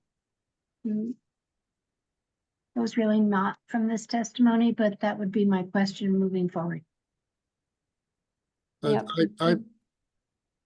ahead, Lisa. Yeah, Mayor, we're going to have to file, if this is approved, we're going to have to file a tree removal permit. So we will be filing that with the municipality, and, you know, we'll abide by and can coordinate with the township forester on the removal and replacement, saving replacement of trees. Yes.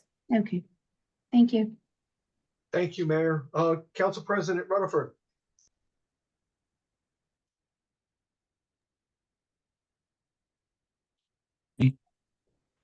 No questions.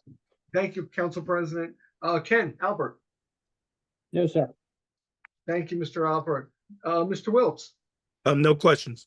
Thank you, sir. Mr. Klein. No questions for this witness. Thank you, sir. Mr. Morgan. No questions at this time, sir. Thank you, sir. Mr. Schmeraldo. No questions. Thank you, sir. Mr. Cardoza. No questions, thank you. Chairman Bagoff. No questions. Mr. Weigel. One quick question. Oh, I'm sorry. Mr. Weigel. Yes, just one quick question, Mr. Pesolano, with regard to the use issue. In your experience as a planner, if the application is before a planning board, is it assumed that it's been reviewed by the municipality and or its zoning official to determine the use is permitted, because a planning board cannot grant use variances? Is that correct? That is absolutely correct. So, and again, this application before the planning board, meaning by its very nature, this use, there has to be a permitted use to be part of this application. Is that correct? Yes, and I appreciate your written guidance that aligns with my opinion, which says this is indeed a customary accessory use. Excuse me. Great, thank you. That's all. Thank you. Thank you. Miss, I'm sorry, Lori Kaffner, do you have any questions? I have no questions.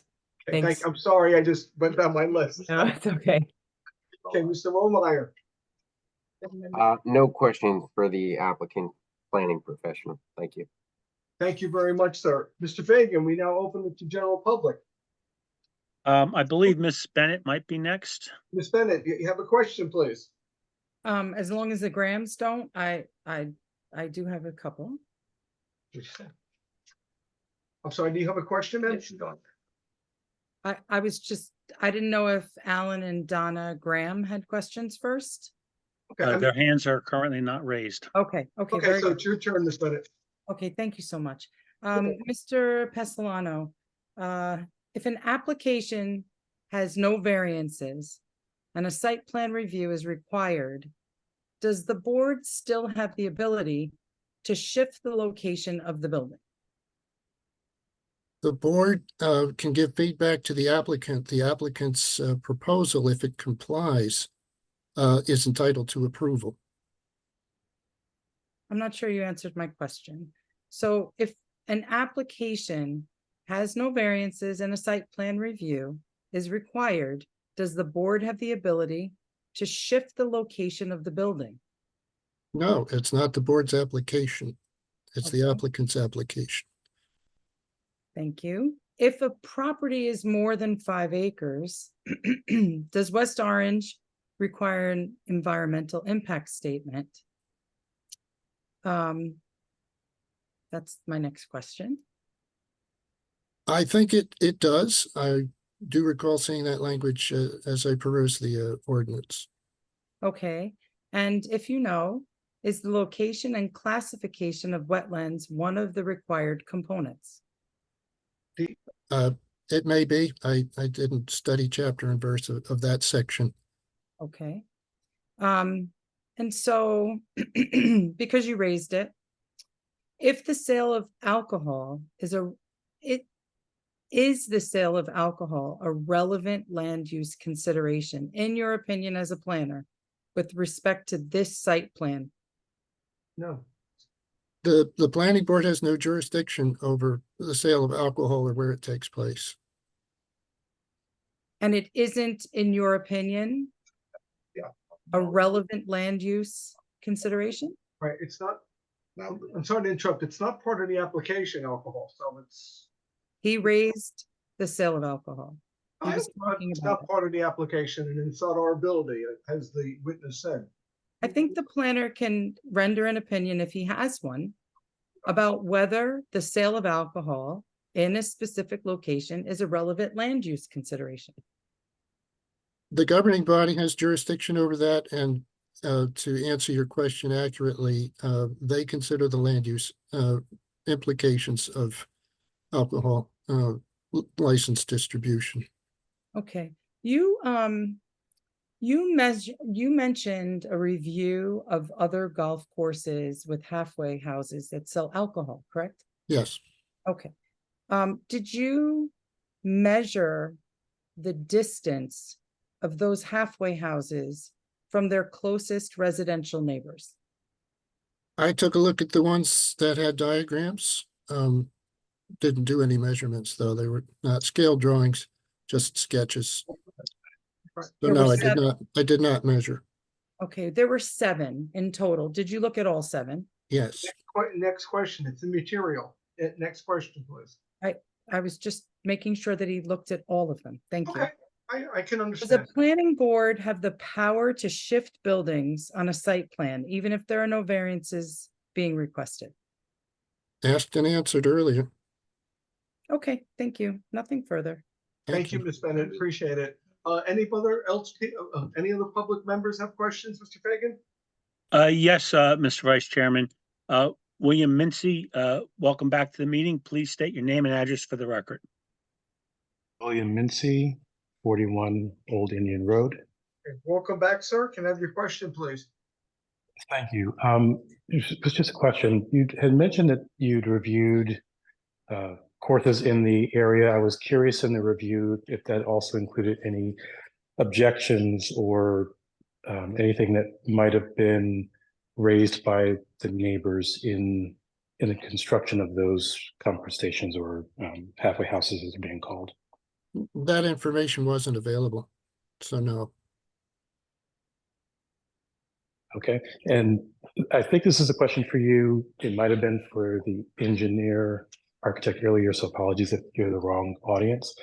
But in construction of an additional facility that is intended to serve refreshments, is it advised that that also include adjustments to increase the amount of groundskeeping or trash care and handling in a well, wherever that's being constructed? I'm sorry, could you state your question again? I didn't quite grasp what you were looking for. Sorry about that. No So worries. this building is being constructed and it will serve food and beverages. Based on that fact, is it generally advised or required that anyone who's building these structures on their property increase the amount of care given to trash removal and collection? That's a valid line of inquiry, in my opinion. And what is your opinion? That it's a valid line of inquiry. The question was brought out and the board will be considering all of the input to the application and rendering its decision and issuing any conditions that may follow from that consideration. Got it. Okay. I think that was it for me. Thank you. Thank you. Thank you very much, sir. Have a good evening. Anybody else, Mr. Fagan? David Robinson, welcome back to the meeting. Please unmute yourself and please restate your name and address for the record. Hi, David Robinson, 39 Old Indian Road, West Orange. Hello. Hi. Welcome back, sir. Can we have your question, please? Okay. First, I'd like to thank the attorney, John Basta, for attempting to get me back on earlier. Wasn't unnoticed. My question for Mr. Pasolano is, as a planner, working in conjunction with architects and all the rest of that stuff, engineers, do you feel that all relevant property that abuts a type of structure like this should be included in the plan?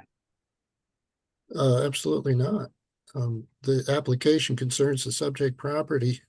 People surrounding that subject property are required to be notified by law to participate, that they can participate. But the subject property is the subject property. It does not implicate adjacent properties to be part of the board's review. I understand that.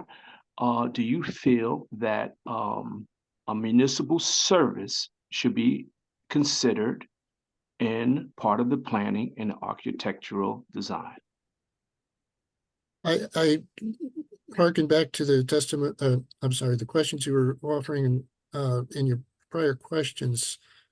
And there are two different realms here. The planning board has jurisdiction over the private property, but the governing body has jurisdiction over infrastructure within the public ways and lands related to that. So there are two different jurisdictions.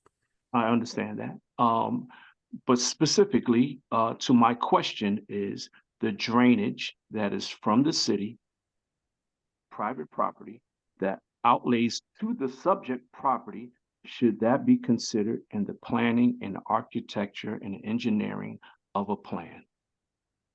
In my experience, there's a board engineer to respond to the applicant's engineering proposal, and that has taken place in this application. What in your opinion, in the event that the subject that I'm talking about was, I'm not going to say unknown, but unaware of that it actually existed, and it's a possibility that it will impact, and unless it was considered for the impact, should that be included in the plan? I've heard no professional testimony to suggest that that's relevant, so I have to say no. In your opinion, drainage that leads into the subject property is not part of missed on purpose or missed or not, should be considered as part of the plan? That's your opinion? I stand with my prior answer. Okay. I have nothing else. Thank you, sir. I appreciate it. Thank you, Mr. Robinson. Mr. Fagan, anybody else, sir? Excuse me. Kevin Malanga, welcome back to the meeting. Please restate your name and address for the record. Thank you, Mr. Fagan. Kevin Malanga, Ridge Road. Welcome back, Kevin. Hello. Thank you, Vice Chairman. Mr. Pesolano, it's nice to see you. I can't say the same because I can't see your face, but hello anyway. So, sir, were you involved in the collection of the liquor licenses that were part of this application pertaining to other country clubs in New Jersey? No. But you had an opportunity to review all those liquor That's licenses. correct. They were provided to me as they were to the township. And did you have an opportunity to review the location of the halfway houses for those country clubs that were depicted in those licenses? To the extent the diagram showed them, yes. And do you recall where they were located, whether they were located on the perimeter of the course or more towards the center of the course? I think they were more towards the center of the course in some of the diagrams. All right. Did any of them have the halfway house on the perimeter? I don't think so. All right. I have no other questions. Thank you. You're welcome. Thank you, sir. Mr. Vice Chairman, there currently are no more hands raised. I will now, thank you, Mr. Fagan. I will now close public comment. Okay, Ms. Jambasa, would you please present your summation? Oh, Well, I think, yeah, I mean, Public comment. I'm closing my affirmative case at this point in time. I'll reserve a summation after I believe Ms. Bennett wants to put on an affirmative case of her own. Yeah, let her go. Okay, Ms. Bennett. go ahead, Ms. Bennett. Thank you, sir. I'd like to call Mr. Peter Steck. And Mr. Chair, should I excuse me, should I have him state his qualifications for the record, or? We know his qualifications and all. Okay, I'll just ask that Mr. Steck We'll confirm. Mr. Steck is testifying as a planning expert, and he's got to be brought, yeah, here we go. And I have to swear him in. Yes, go ahead. Mr. Steck, you've got to turn your camera on, though. I'll promote him to a panelist. How long does he get? How long does he get? As long as he wants. He's an expert. He can talk. Okay.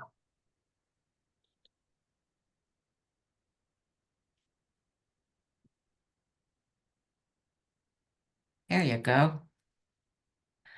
Could you please raise your right hand? Do you swear or affirm to tell the truth, the whole truth, and nothing but the truth?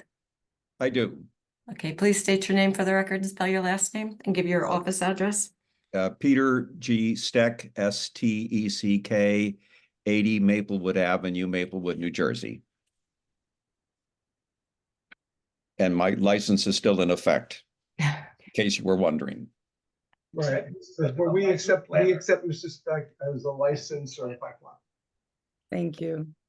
Good evening, Mr. Steck. Thank you for staying with us. At the last hearing, you had provided testimony that there wasn't sufficient information to determine if the accessory buildings that sold alcohol, like the ones proposed here tonight, were customary on a golf course. Do you remember that? Yes, And have you had the opportunity to review the applicant's most recent submissions? I have. And have you revised your opinion as a result? Yes. Okay, would you please share your current opinion? Yes, I think that the applicant has demonstrated that halfway houses are a bona fide accessory use to a golf course, but there's an asterisk associated with that. And I'll give you an example. There's a case, Tanis versus, I think it was a Hampton, where someone was alleging that a small landing field for an airplane was an accessory use to an airport.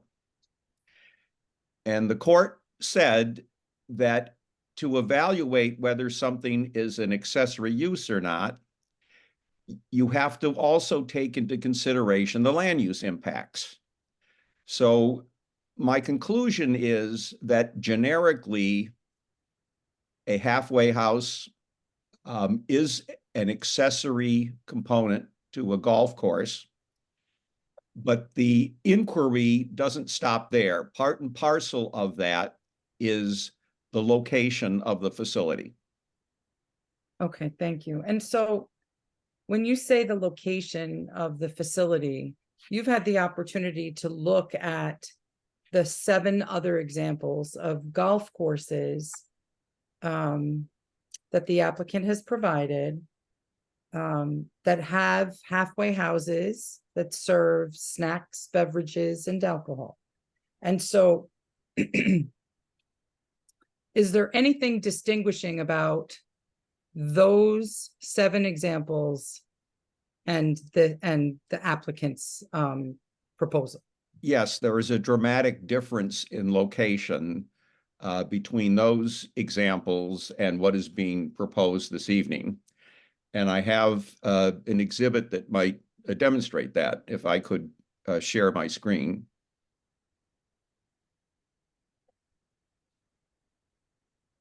Let's see if I can get this done. Is this on mute? Are we on mute? No, you are not on mute.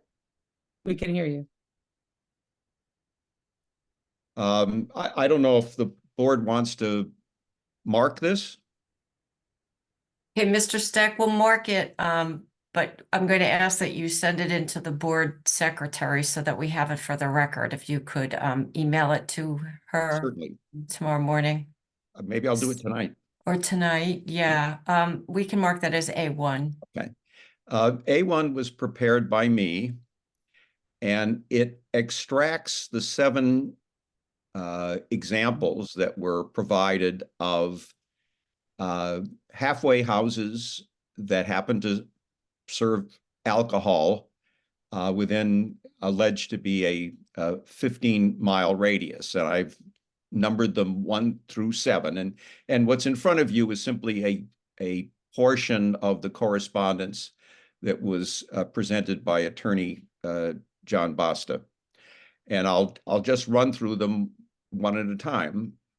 The first one is the Montclair Golf Club at Rock Spring, which everybody really knows as the Rock Spring Country Club. And on the left-hand side is a 2002 20 aerial photograph where I've, in a yellow circle, indicated the location of the halfway house. And then on the right-hand side, I've scaled it to be 240 feet to the nearest residential property line, which in this case is a townhouse development, not a single-family development.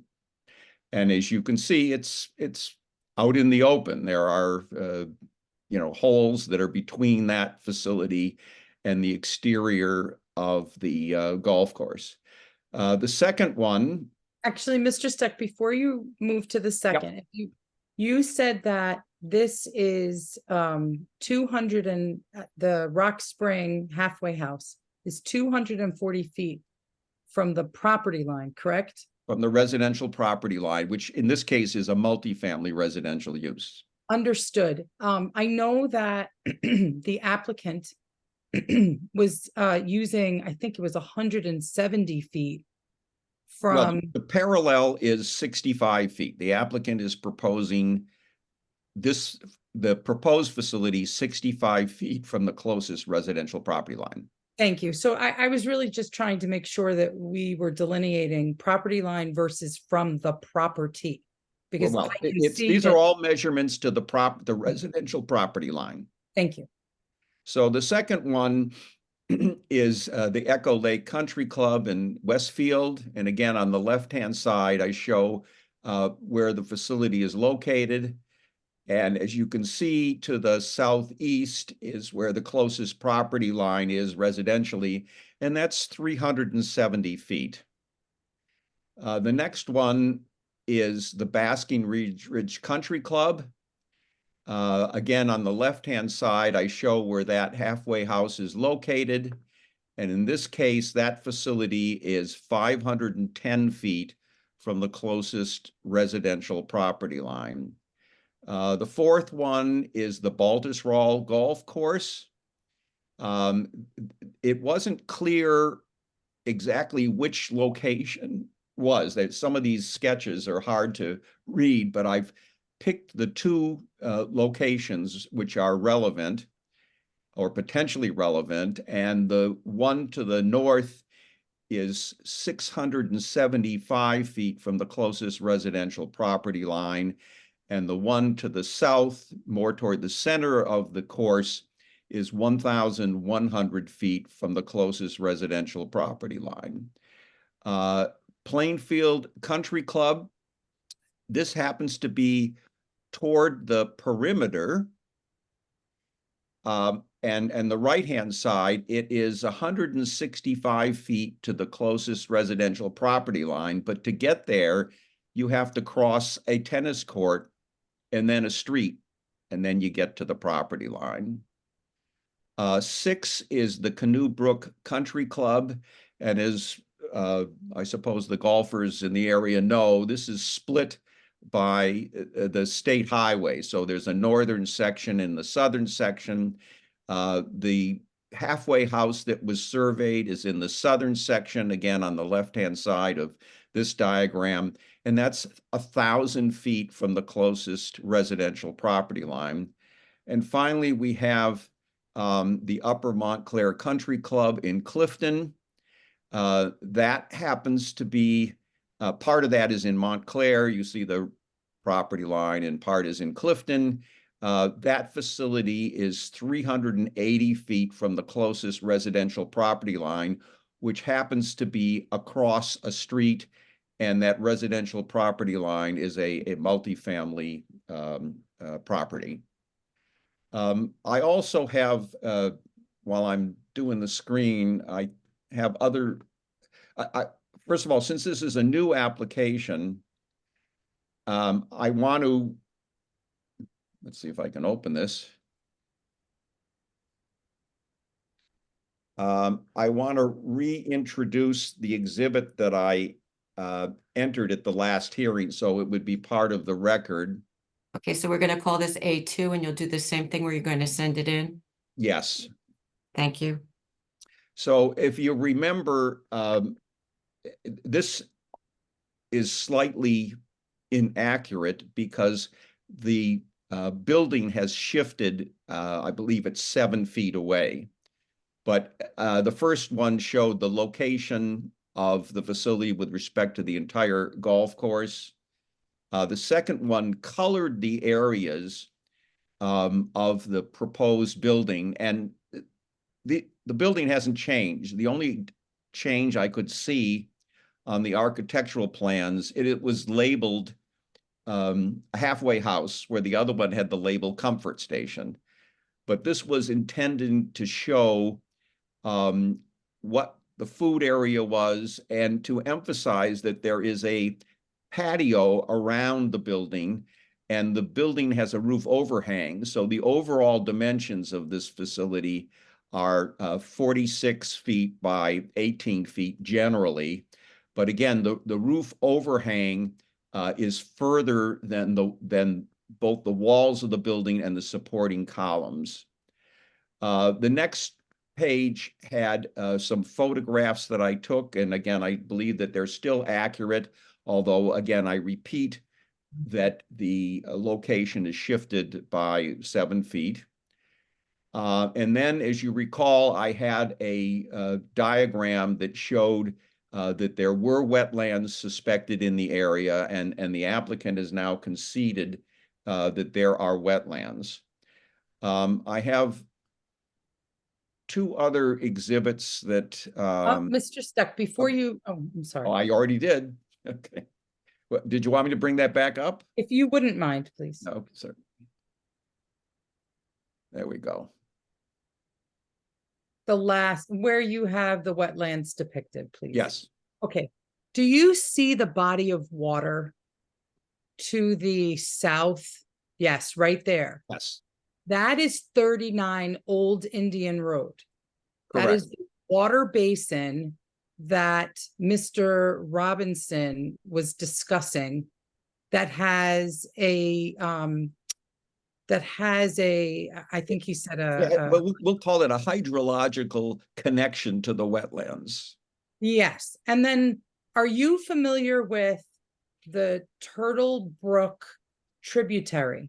Yes, that's just off the diagram. It's to the northwest.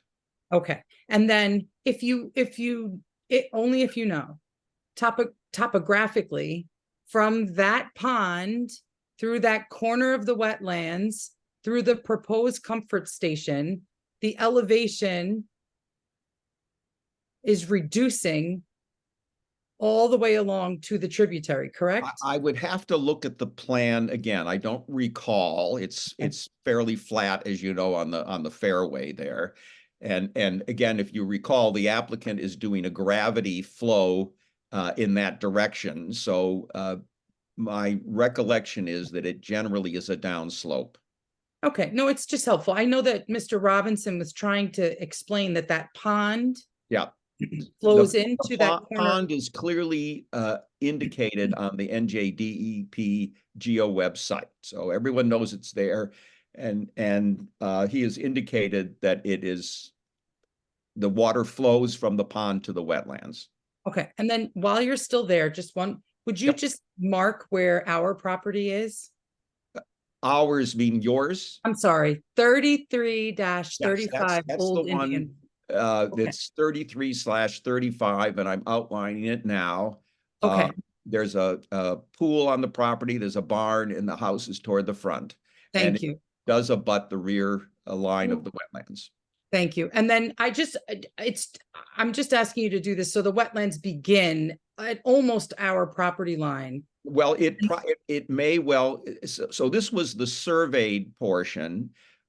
Excuse me, the applicant didn't survey the entire wetlands. They only did the portion. And again, unfortunately, we don't have the witness who did it to question about how he or she did it.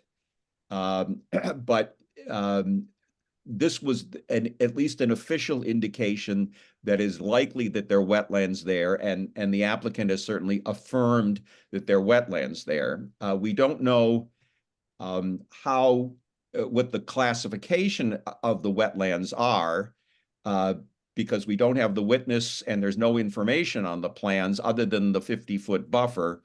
But just as an example, if there happens to be a threatened or endangered species in the area, such as an eagle, that would increase to 150 feet. And that would be a final determination of NJDEP. So that building, and again, the location is 7 feet, a little bit to the northeast, but that could be within the required transition area and buffer of the wetlands. But we don't know today what the classification of that wetlands are, because the plan said that it was done by Weltman LLC, and limited liability companies are not wetlands expert. You need a person that is certified by the state of New Jersey to do that.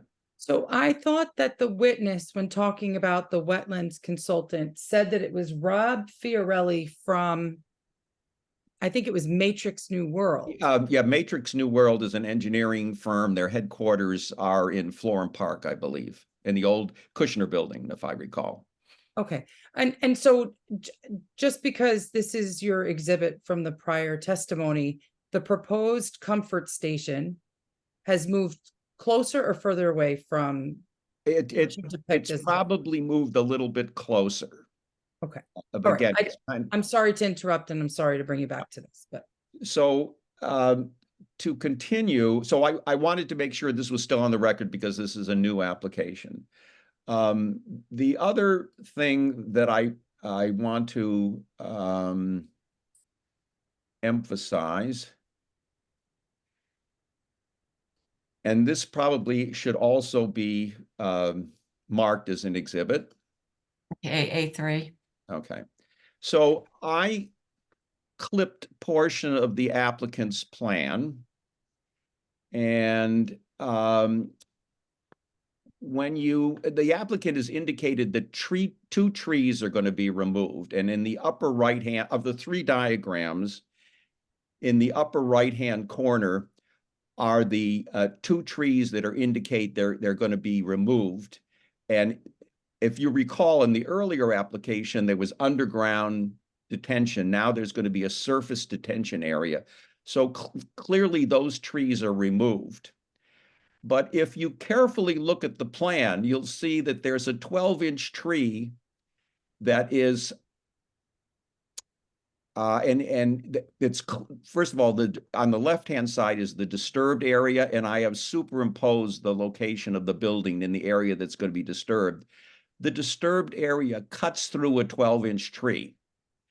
This tree is probably maybe a foot or two from the eaves of the building. So I have no idea how they're going to save that tree, if they're going to have indentation in the building to allow the tree to grow. And clearly they're going to disturb probably half of the root system of that tree. The root systems, so the X's represent the trees that the applicant is acknowledging that's going to be removed. I put circles on the trees that are clearly going to be disturbed by this application. The 12-inch one at the front of the building, I can't believe that can stay. It's probably going to rub against the roof overhang. There's a utility line that runs through just the base of a tree. The detention basin is going to be disturbing the root system of two trees to the southwest. Now, as the applicant testified, this isn't the only area of concern. The applicant is going to be running sewer and water and electric down the golf course, and then it's going to take a left turn. And this is through a wooded area.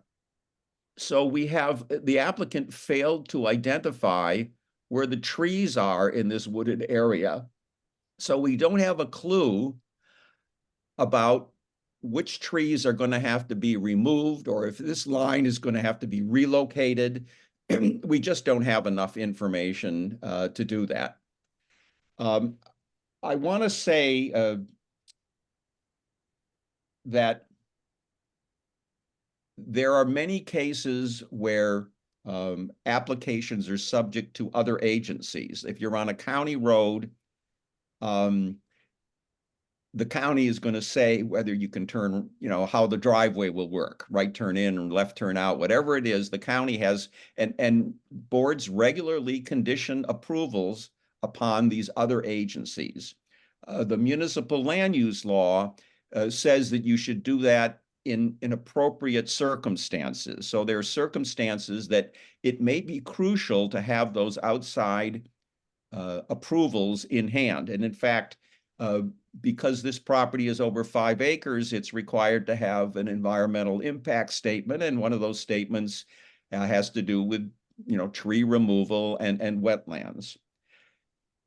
This applicant in their public notice says that this facility may have alcoholic beverages served. In my opinion, that is a relevant land use consideration. And I think the only fair way for this board to approve or analyze this application is assume that a liquor license is going to be approved, because this board has no control over it. But the applicant has certainly indicated that it is subject to another agency, but that doesn't mean that you don't play a role in this. If an application for site plan approval is on a county road and the county has jurisdiction, you still have the right to shift driveways to decide whether they should be left turns in or right turns out. So it is, in my opinion, fundamentally relevant whether alcoholic beverages are served here. And I think the only fair way to analyze this application is to assume that alcoholic beverages are going to be served. The other issue is I disagree with Mr. Pesolano that the board has to approve this application. He's implying that it's at this specific location. You have many variance-free applications that appear before the planning board that are subject to site plan review. The board, in my opinion, has the absolute authority to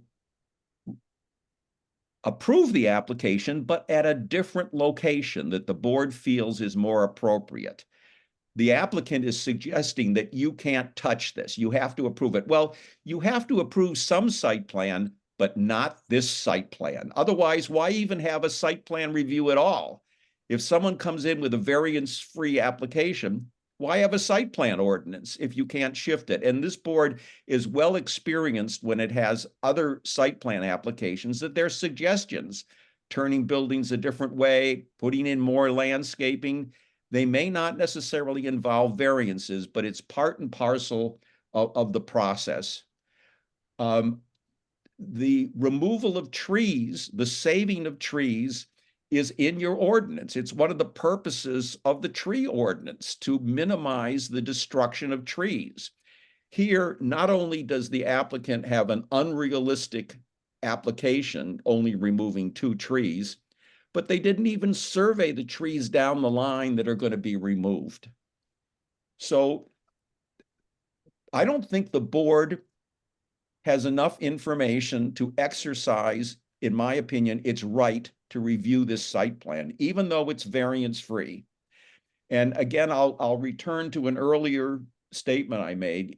Yes, this is an accessory component of a golf course. I don't dispute that.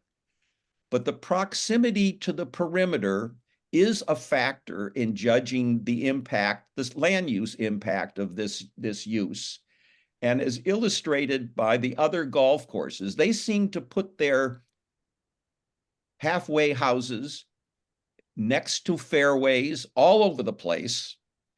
And it seems you would think that they would have the same safety considerations of this applicant. So to say that this is somehow the safest location, we don't have an expert that has talked about the safest location. It's the president of the golf course says, in his opinion, it's the safest location. All due respect, he's not an expert on the safety, and there were other locations looked at. But again, the applicant's engineer did not discuss the merits or demerits of these other locations. This is an unusual location because it's so close to houses. I think the board has to assume that there's going to be liquor license issued. In my opinion, it is 100% a valid land use consideration in terms of your site plan powers, and you have the powers to shift the location. You're going to have to approve something at the end of the day, but it doesn't have to be this location. Otherwise, why even have a site plan ordinance? So I think there is deficient information. I think there are other locations that involve less tree removal. And there are other locations on a golf course, and what was it, 57 acres, whatever the acreage is, there's not just one location where this can go. And I understand it has to be midway. You don't want it at the clubhouse. But in my opinion, there are other locations that are superior and do less damage to the site plan principles in the ordinance. Mr. Steck, I just wanted to return to a few points that you've made. Would you please return to the sketches of, or maybe it's not sketches, the other golf courses, your Okay. exhibit with the other golf courses? I am there. Okay, and then would you just, what I'd like to do is look at those golf courses again regarding the issue you just raised. You said that the safety argument that was made by the applicant is directly contradicted by these golf courses, that each of these golf courses have halfway houses that are within the golf course, fairways.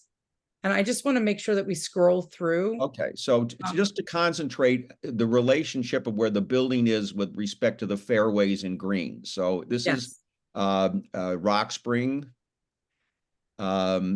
This is Echo Lake.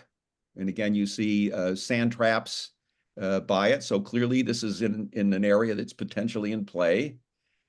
This is Basking Ridge. And again, it's toward the center of the area with sand traps and golf cart paths. And again, these are not wooded areas. They don't have to take down any, they may not have had to take down any trees here. 4 is Baltusrol. And again, you will see these are well within the center of the facility.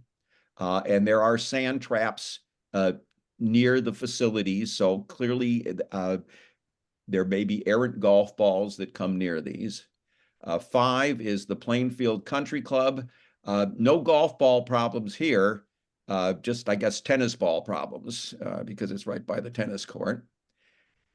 6 is Canoe Brook.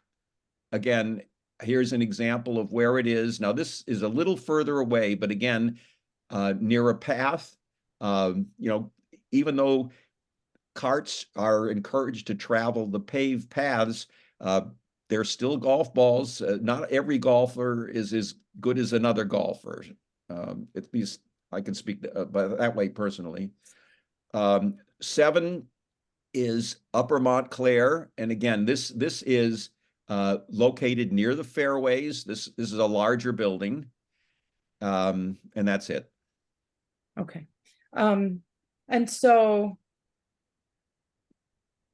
do you have an opinion around that safety argument and locating the halfway house abutting the property line versus in the middle of the golf course where you Well- don't have to take down trees and disrupt roots. But The- Ms. the- Bennett, Mr. Stack, hang on one second. Are you an expert in golf?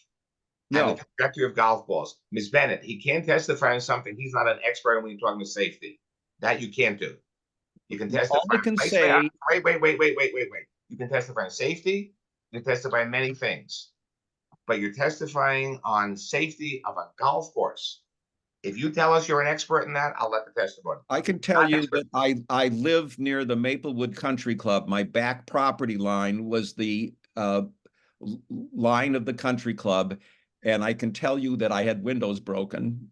I'm I- not, sir, I'm not arguing about your windows.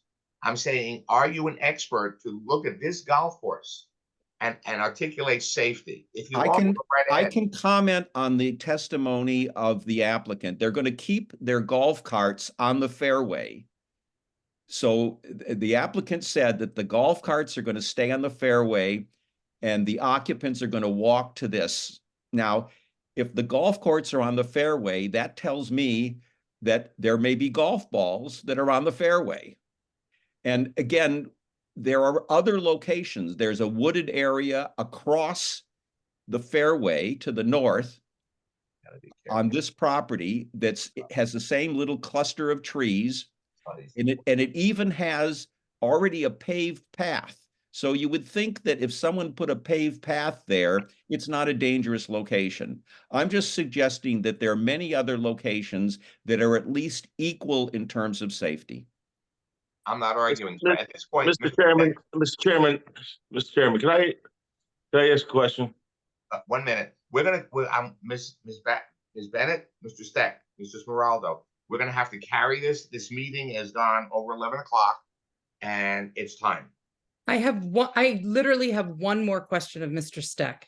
Mr. Steck will still have to come back next time to allow the applicant's attorney to cross-examine him. Understood, but would it Okay. make sense to just finish my questions? It's one more question. One more question with 3 minutes. Can you do it in 3 minutes? I'm hoping, I don't know if his answer will stay within, but Exactly. So we're gonna keep that for next meeting. We don't know what his answer is, and I would never wanna stop Mr. Steck from giving us the full value of his expertise. To Okay, that well, end- to that Chairman end- Bagoff, I have one question left. To that end, we are now going to carry this application over to the next meeting, which will be March 6th. Over the regular planning board meeting, no addition notice will be required. 7:30 p.m. 7:30 p.m. Zoom. Zoom. so what's this, the March 6th? March 6th is the next regular planning board. No further notice will be necessary. Correct. Yeah, correct. May I say that I will be in Clifton in person, but I hope to work out, I don't know where that matter is on the agenda. But I am obligated to be in Clifton. Not in support of a golf course, in support of soccer.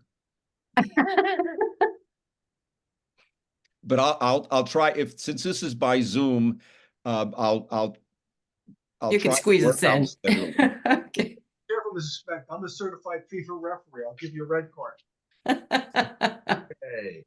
To that So it's end- abundantly clear on the record. Can we just state that this meeting is being carried without the need for further notice to March 6th at 7:30 p.m. 7:30 p.m. It'll be conducted via Zoom. The instructions to join the Zoom meeting, are they the same as what was in the public notice, or can you find it on the website of the We're going to township? we will publish it on the website, absolutely, and have it available to you as soon as, I will provide you with a new information tomorrow. I will send you an email with the Zoom link so you can have it for next. Okay, and for the members of the public, because there will be no further notice of this so this- meeting, members of the public can go on the township website or alternatively call the planning board secretary for information on how to join the Zoom meeting. Yes, there's gonna be a new agenda with the March meeting with the links and everything else. Everything's gonna be uploaded to the website. Okay, and Mr. Steck's exhibits will be put on the website also as part of the documents. Correct. thank you. Okay. Okay, we're all in agreement. Okay, good. Read this, and then Okay. we have to have a motion to adjourn. Right, okay, so the next general meeting of the planning board will be held on Wednesday, March 6th, 2024 at 7:30 PM via Zoom. Do I have a motion to adjourn? No, we have to poll the board for the special meeting on that other application. Oh, Right. okay. Okay, so, go ahead. No, we have a request for a special meeting on February 28th, right? 28th, 7:30 PM. And so we need to know who will be available from our board for that meeting. So Yeah, I'll go ACM around. Call the board. Gemma, roll call the board to see who's available on the 28th of February. Okay. Mr. Alpert, Yes, I am. Mr. Klein, Yeah, it's my only night off that week, but thank you. Yeah, I'll take it. Yeah, I'm available. Mr. Morgan, Yes. Mrs. Morado, Yes. Mr. Wilks, Sorry, yes? Mr. Wilks, okay. Are you available? Yes, yes. Mr. Cardoza, Yes. Ms. Gaffer, Yes. Council President Rutherford, Yes. Mayor McCartney, Lee, same here, Lee Klein. I can make myself available though.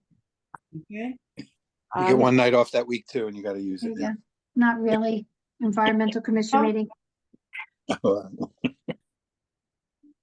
Guarino, Yes. Chairman Bago. No. Sorry, the one night I can't be there. So the vice chairman will run that meeting. Yeah, he'll have a joke for you. I'll have jokes, so. Okay, good. Okay, I'd like to thank everybody for spending the time with us. We appreciate all people, public and professionals, and the board members naturally. I make a motion to adjourn. Second the motion. Second that emotion. Okay, Mr. Klein seconds. All in favor? Aye. Opposed? The ayes are above the nose. Have a wonderful evening. Good night, everybody. Thank you. Thank you. Good night, everybody. Good night. Good night, everyone. Good night, everyone.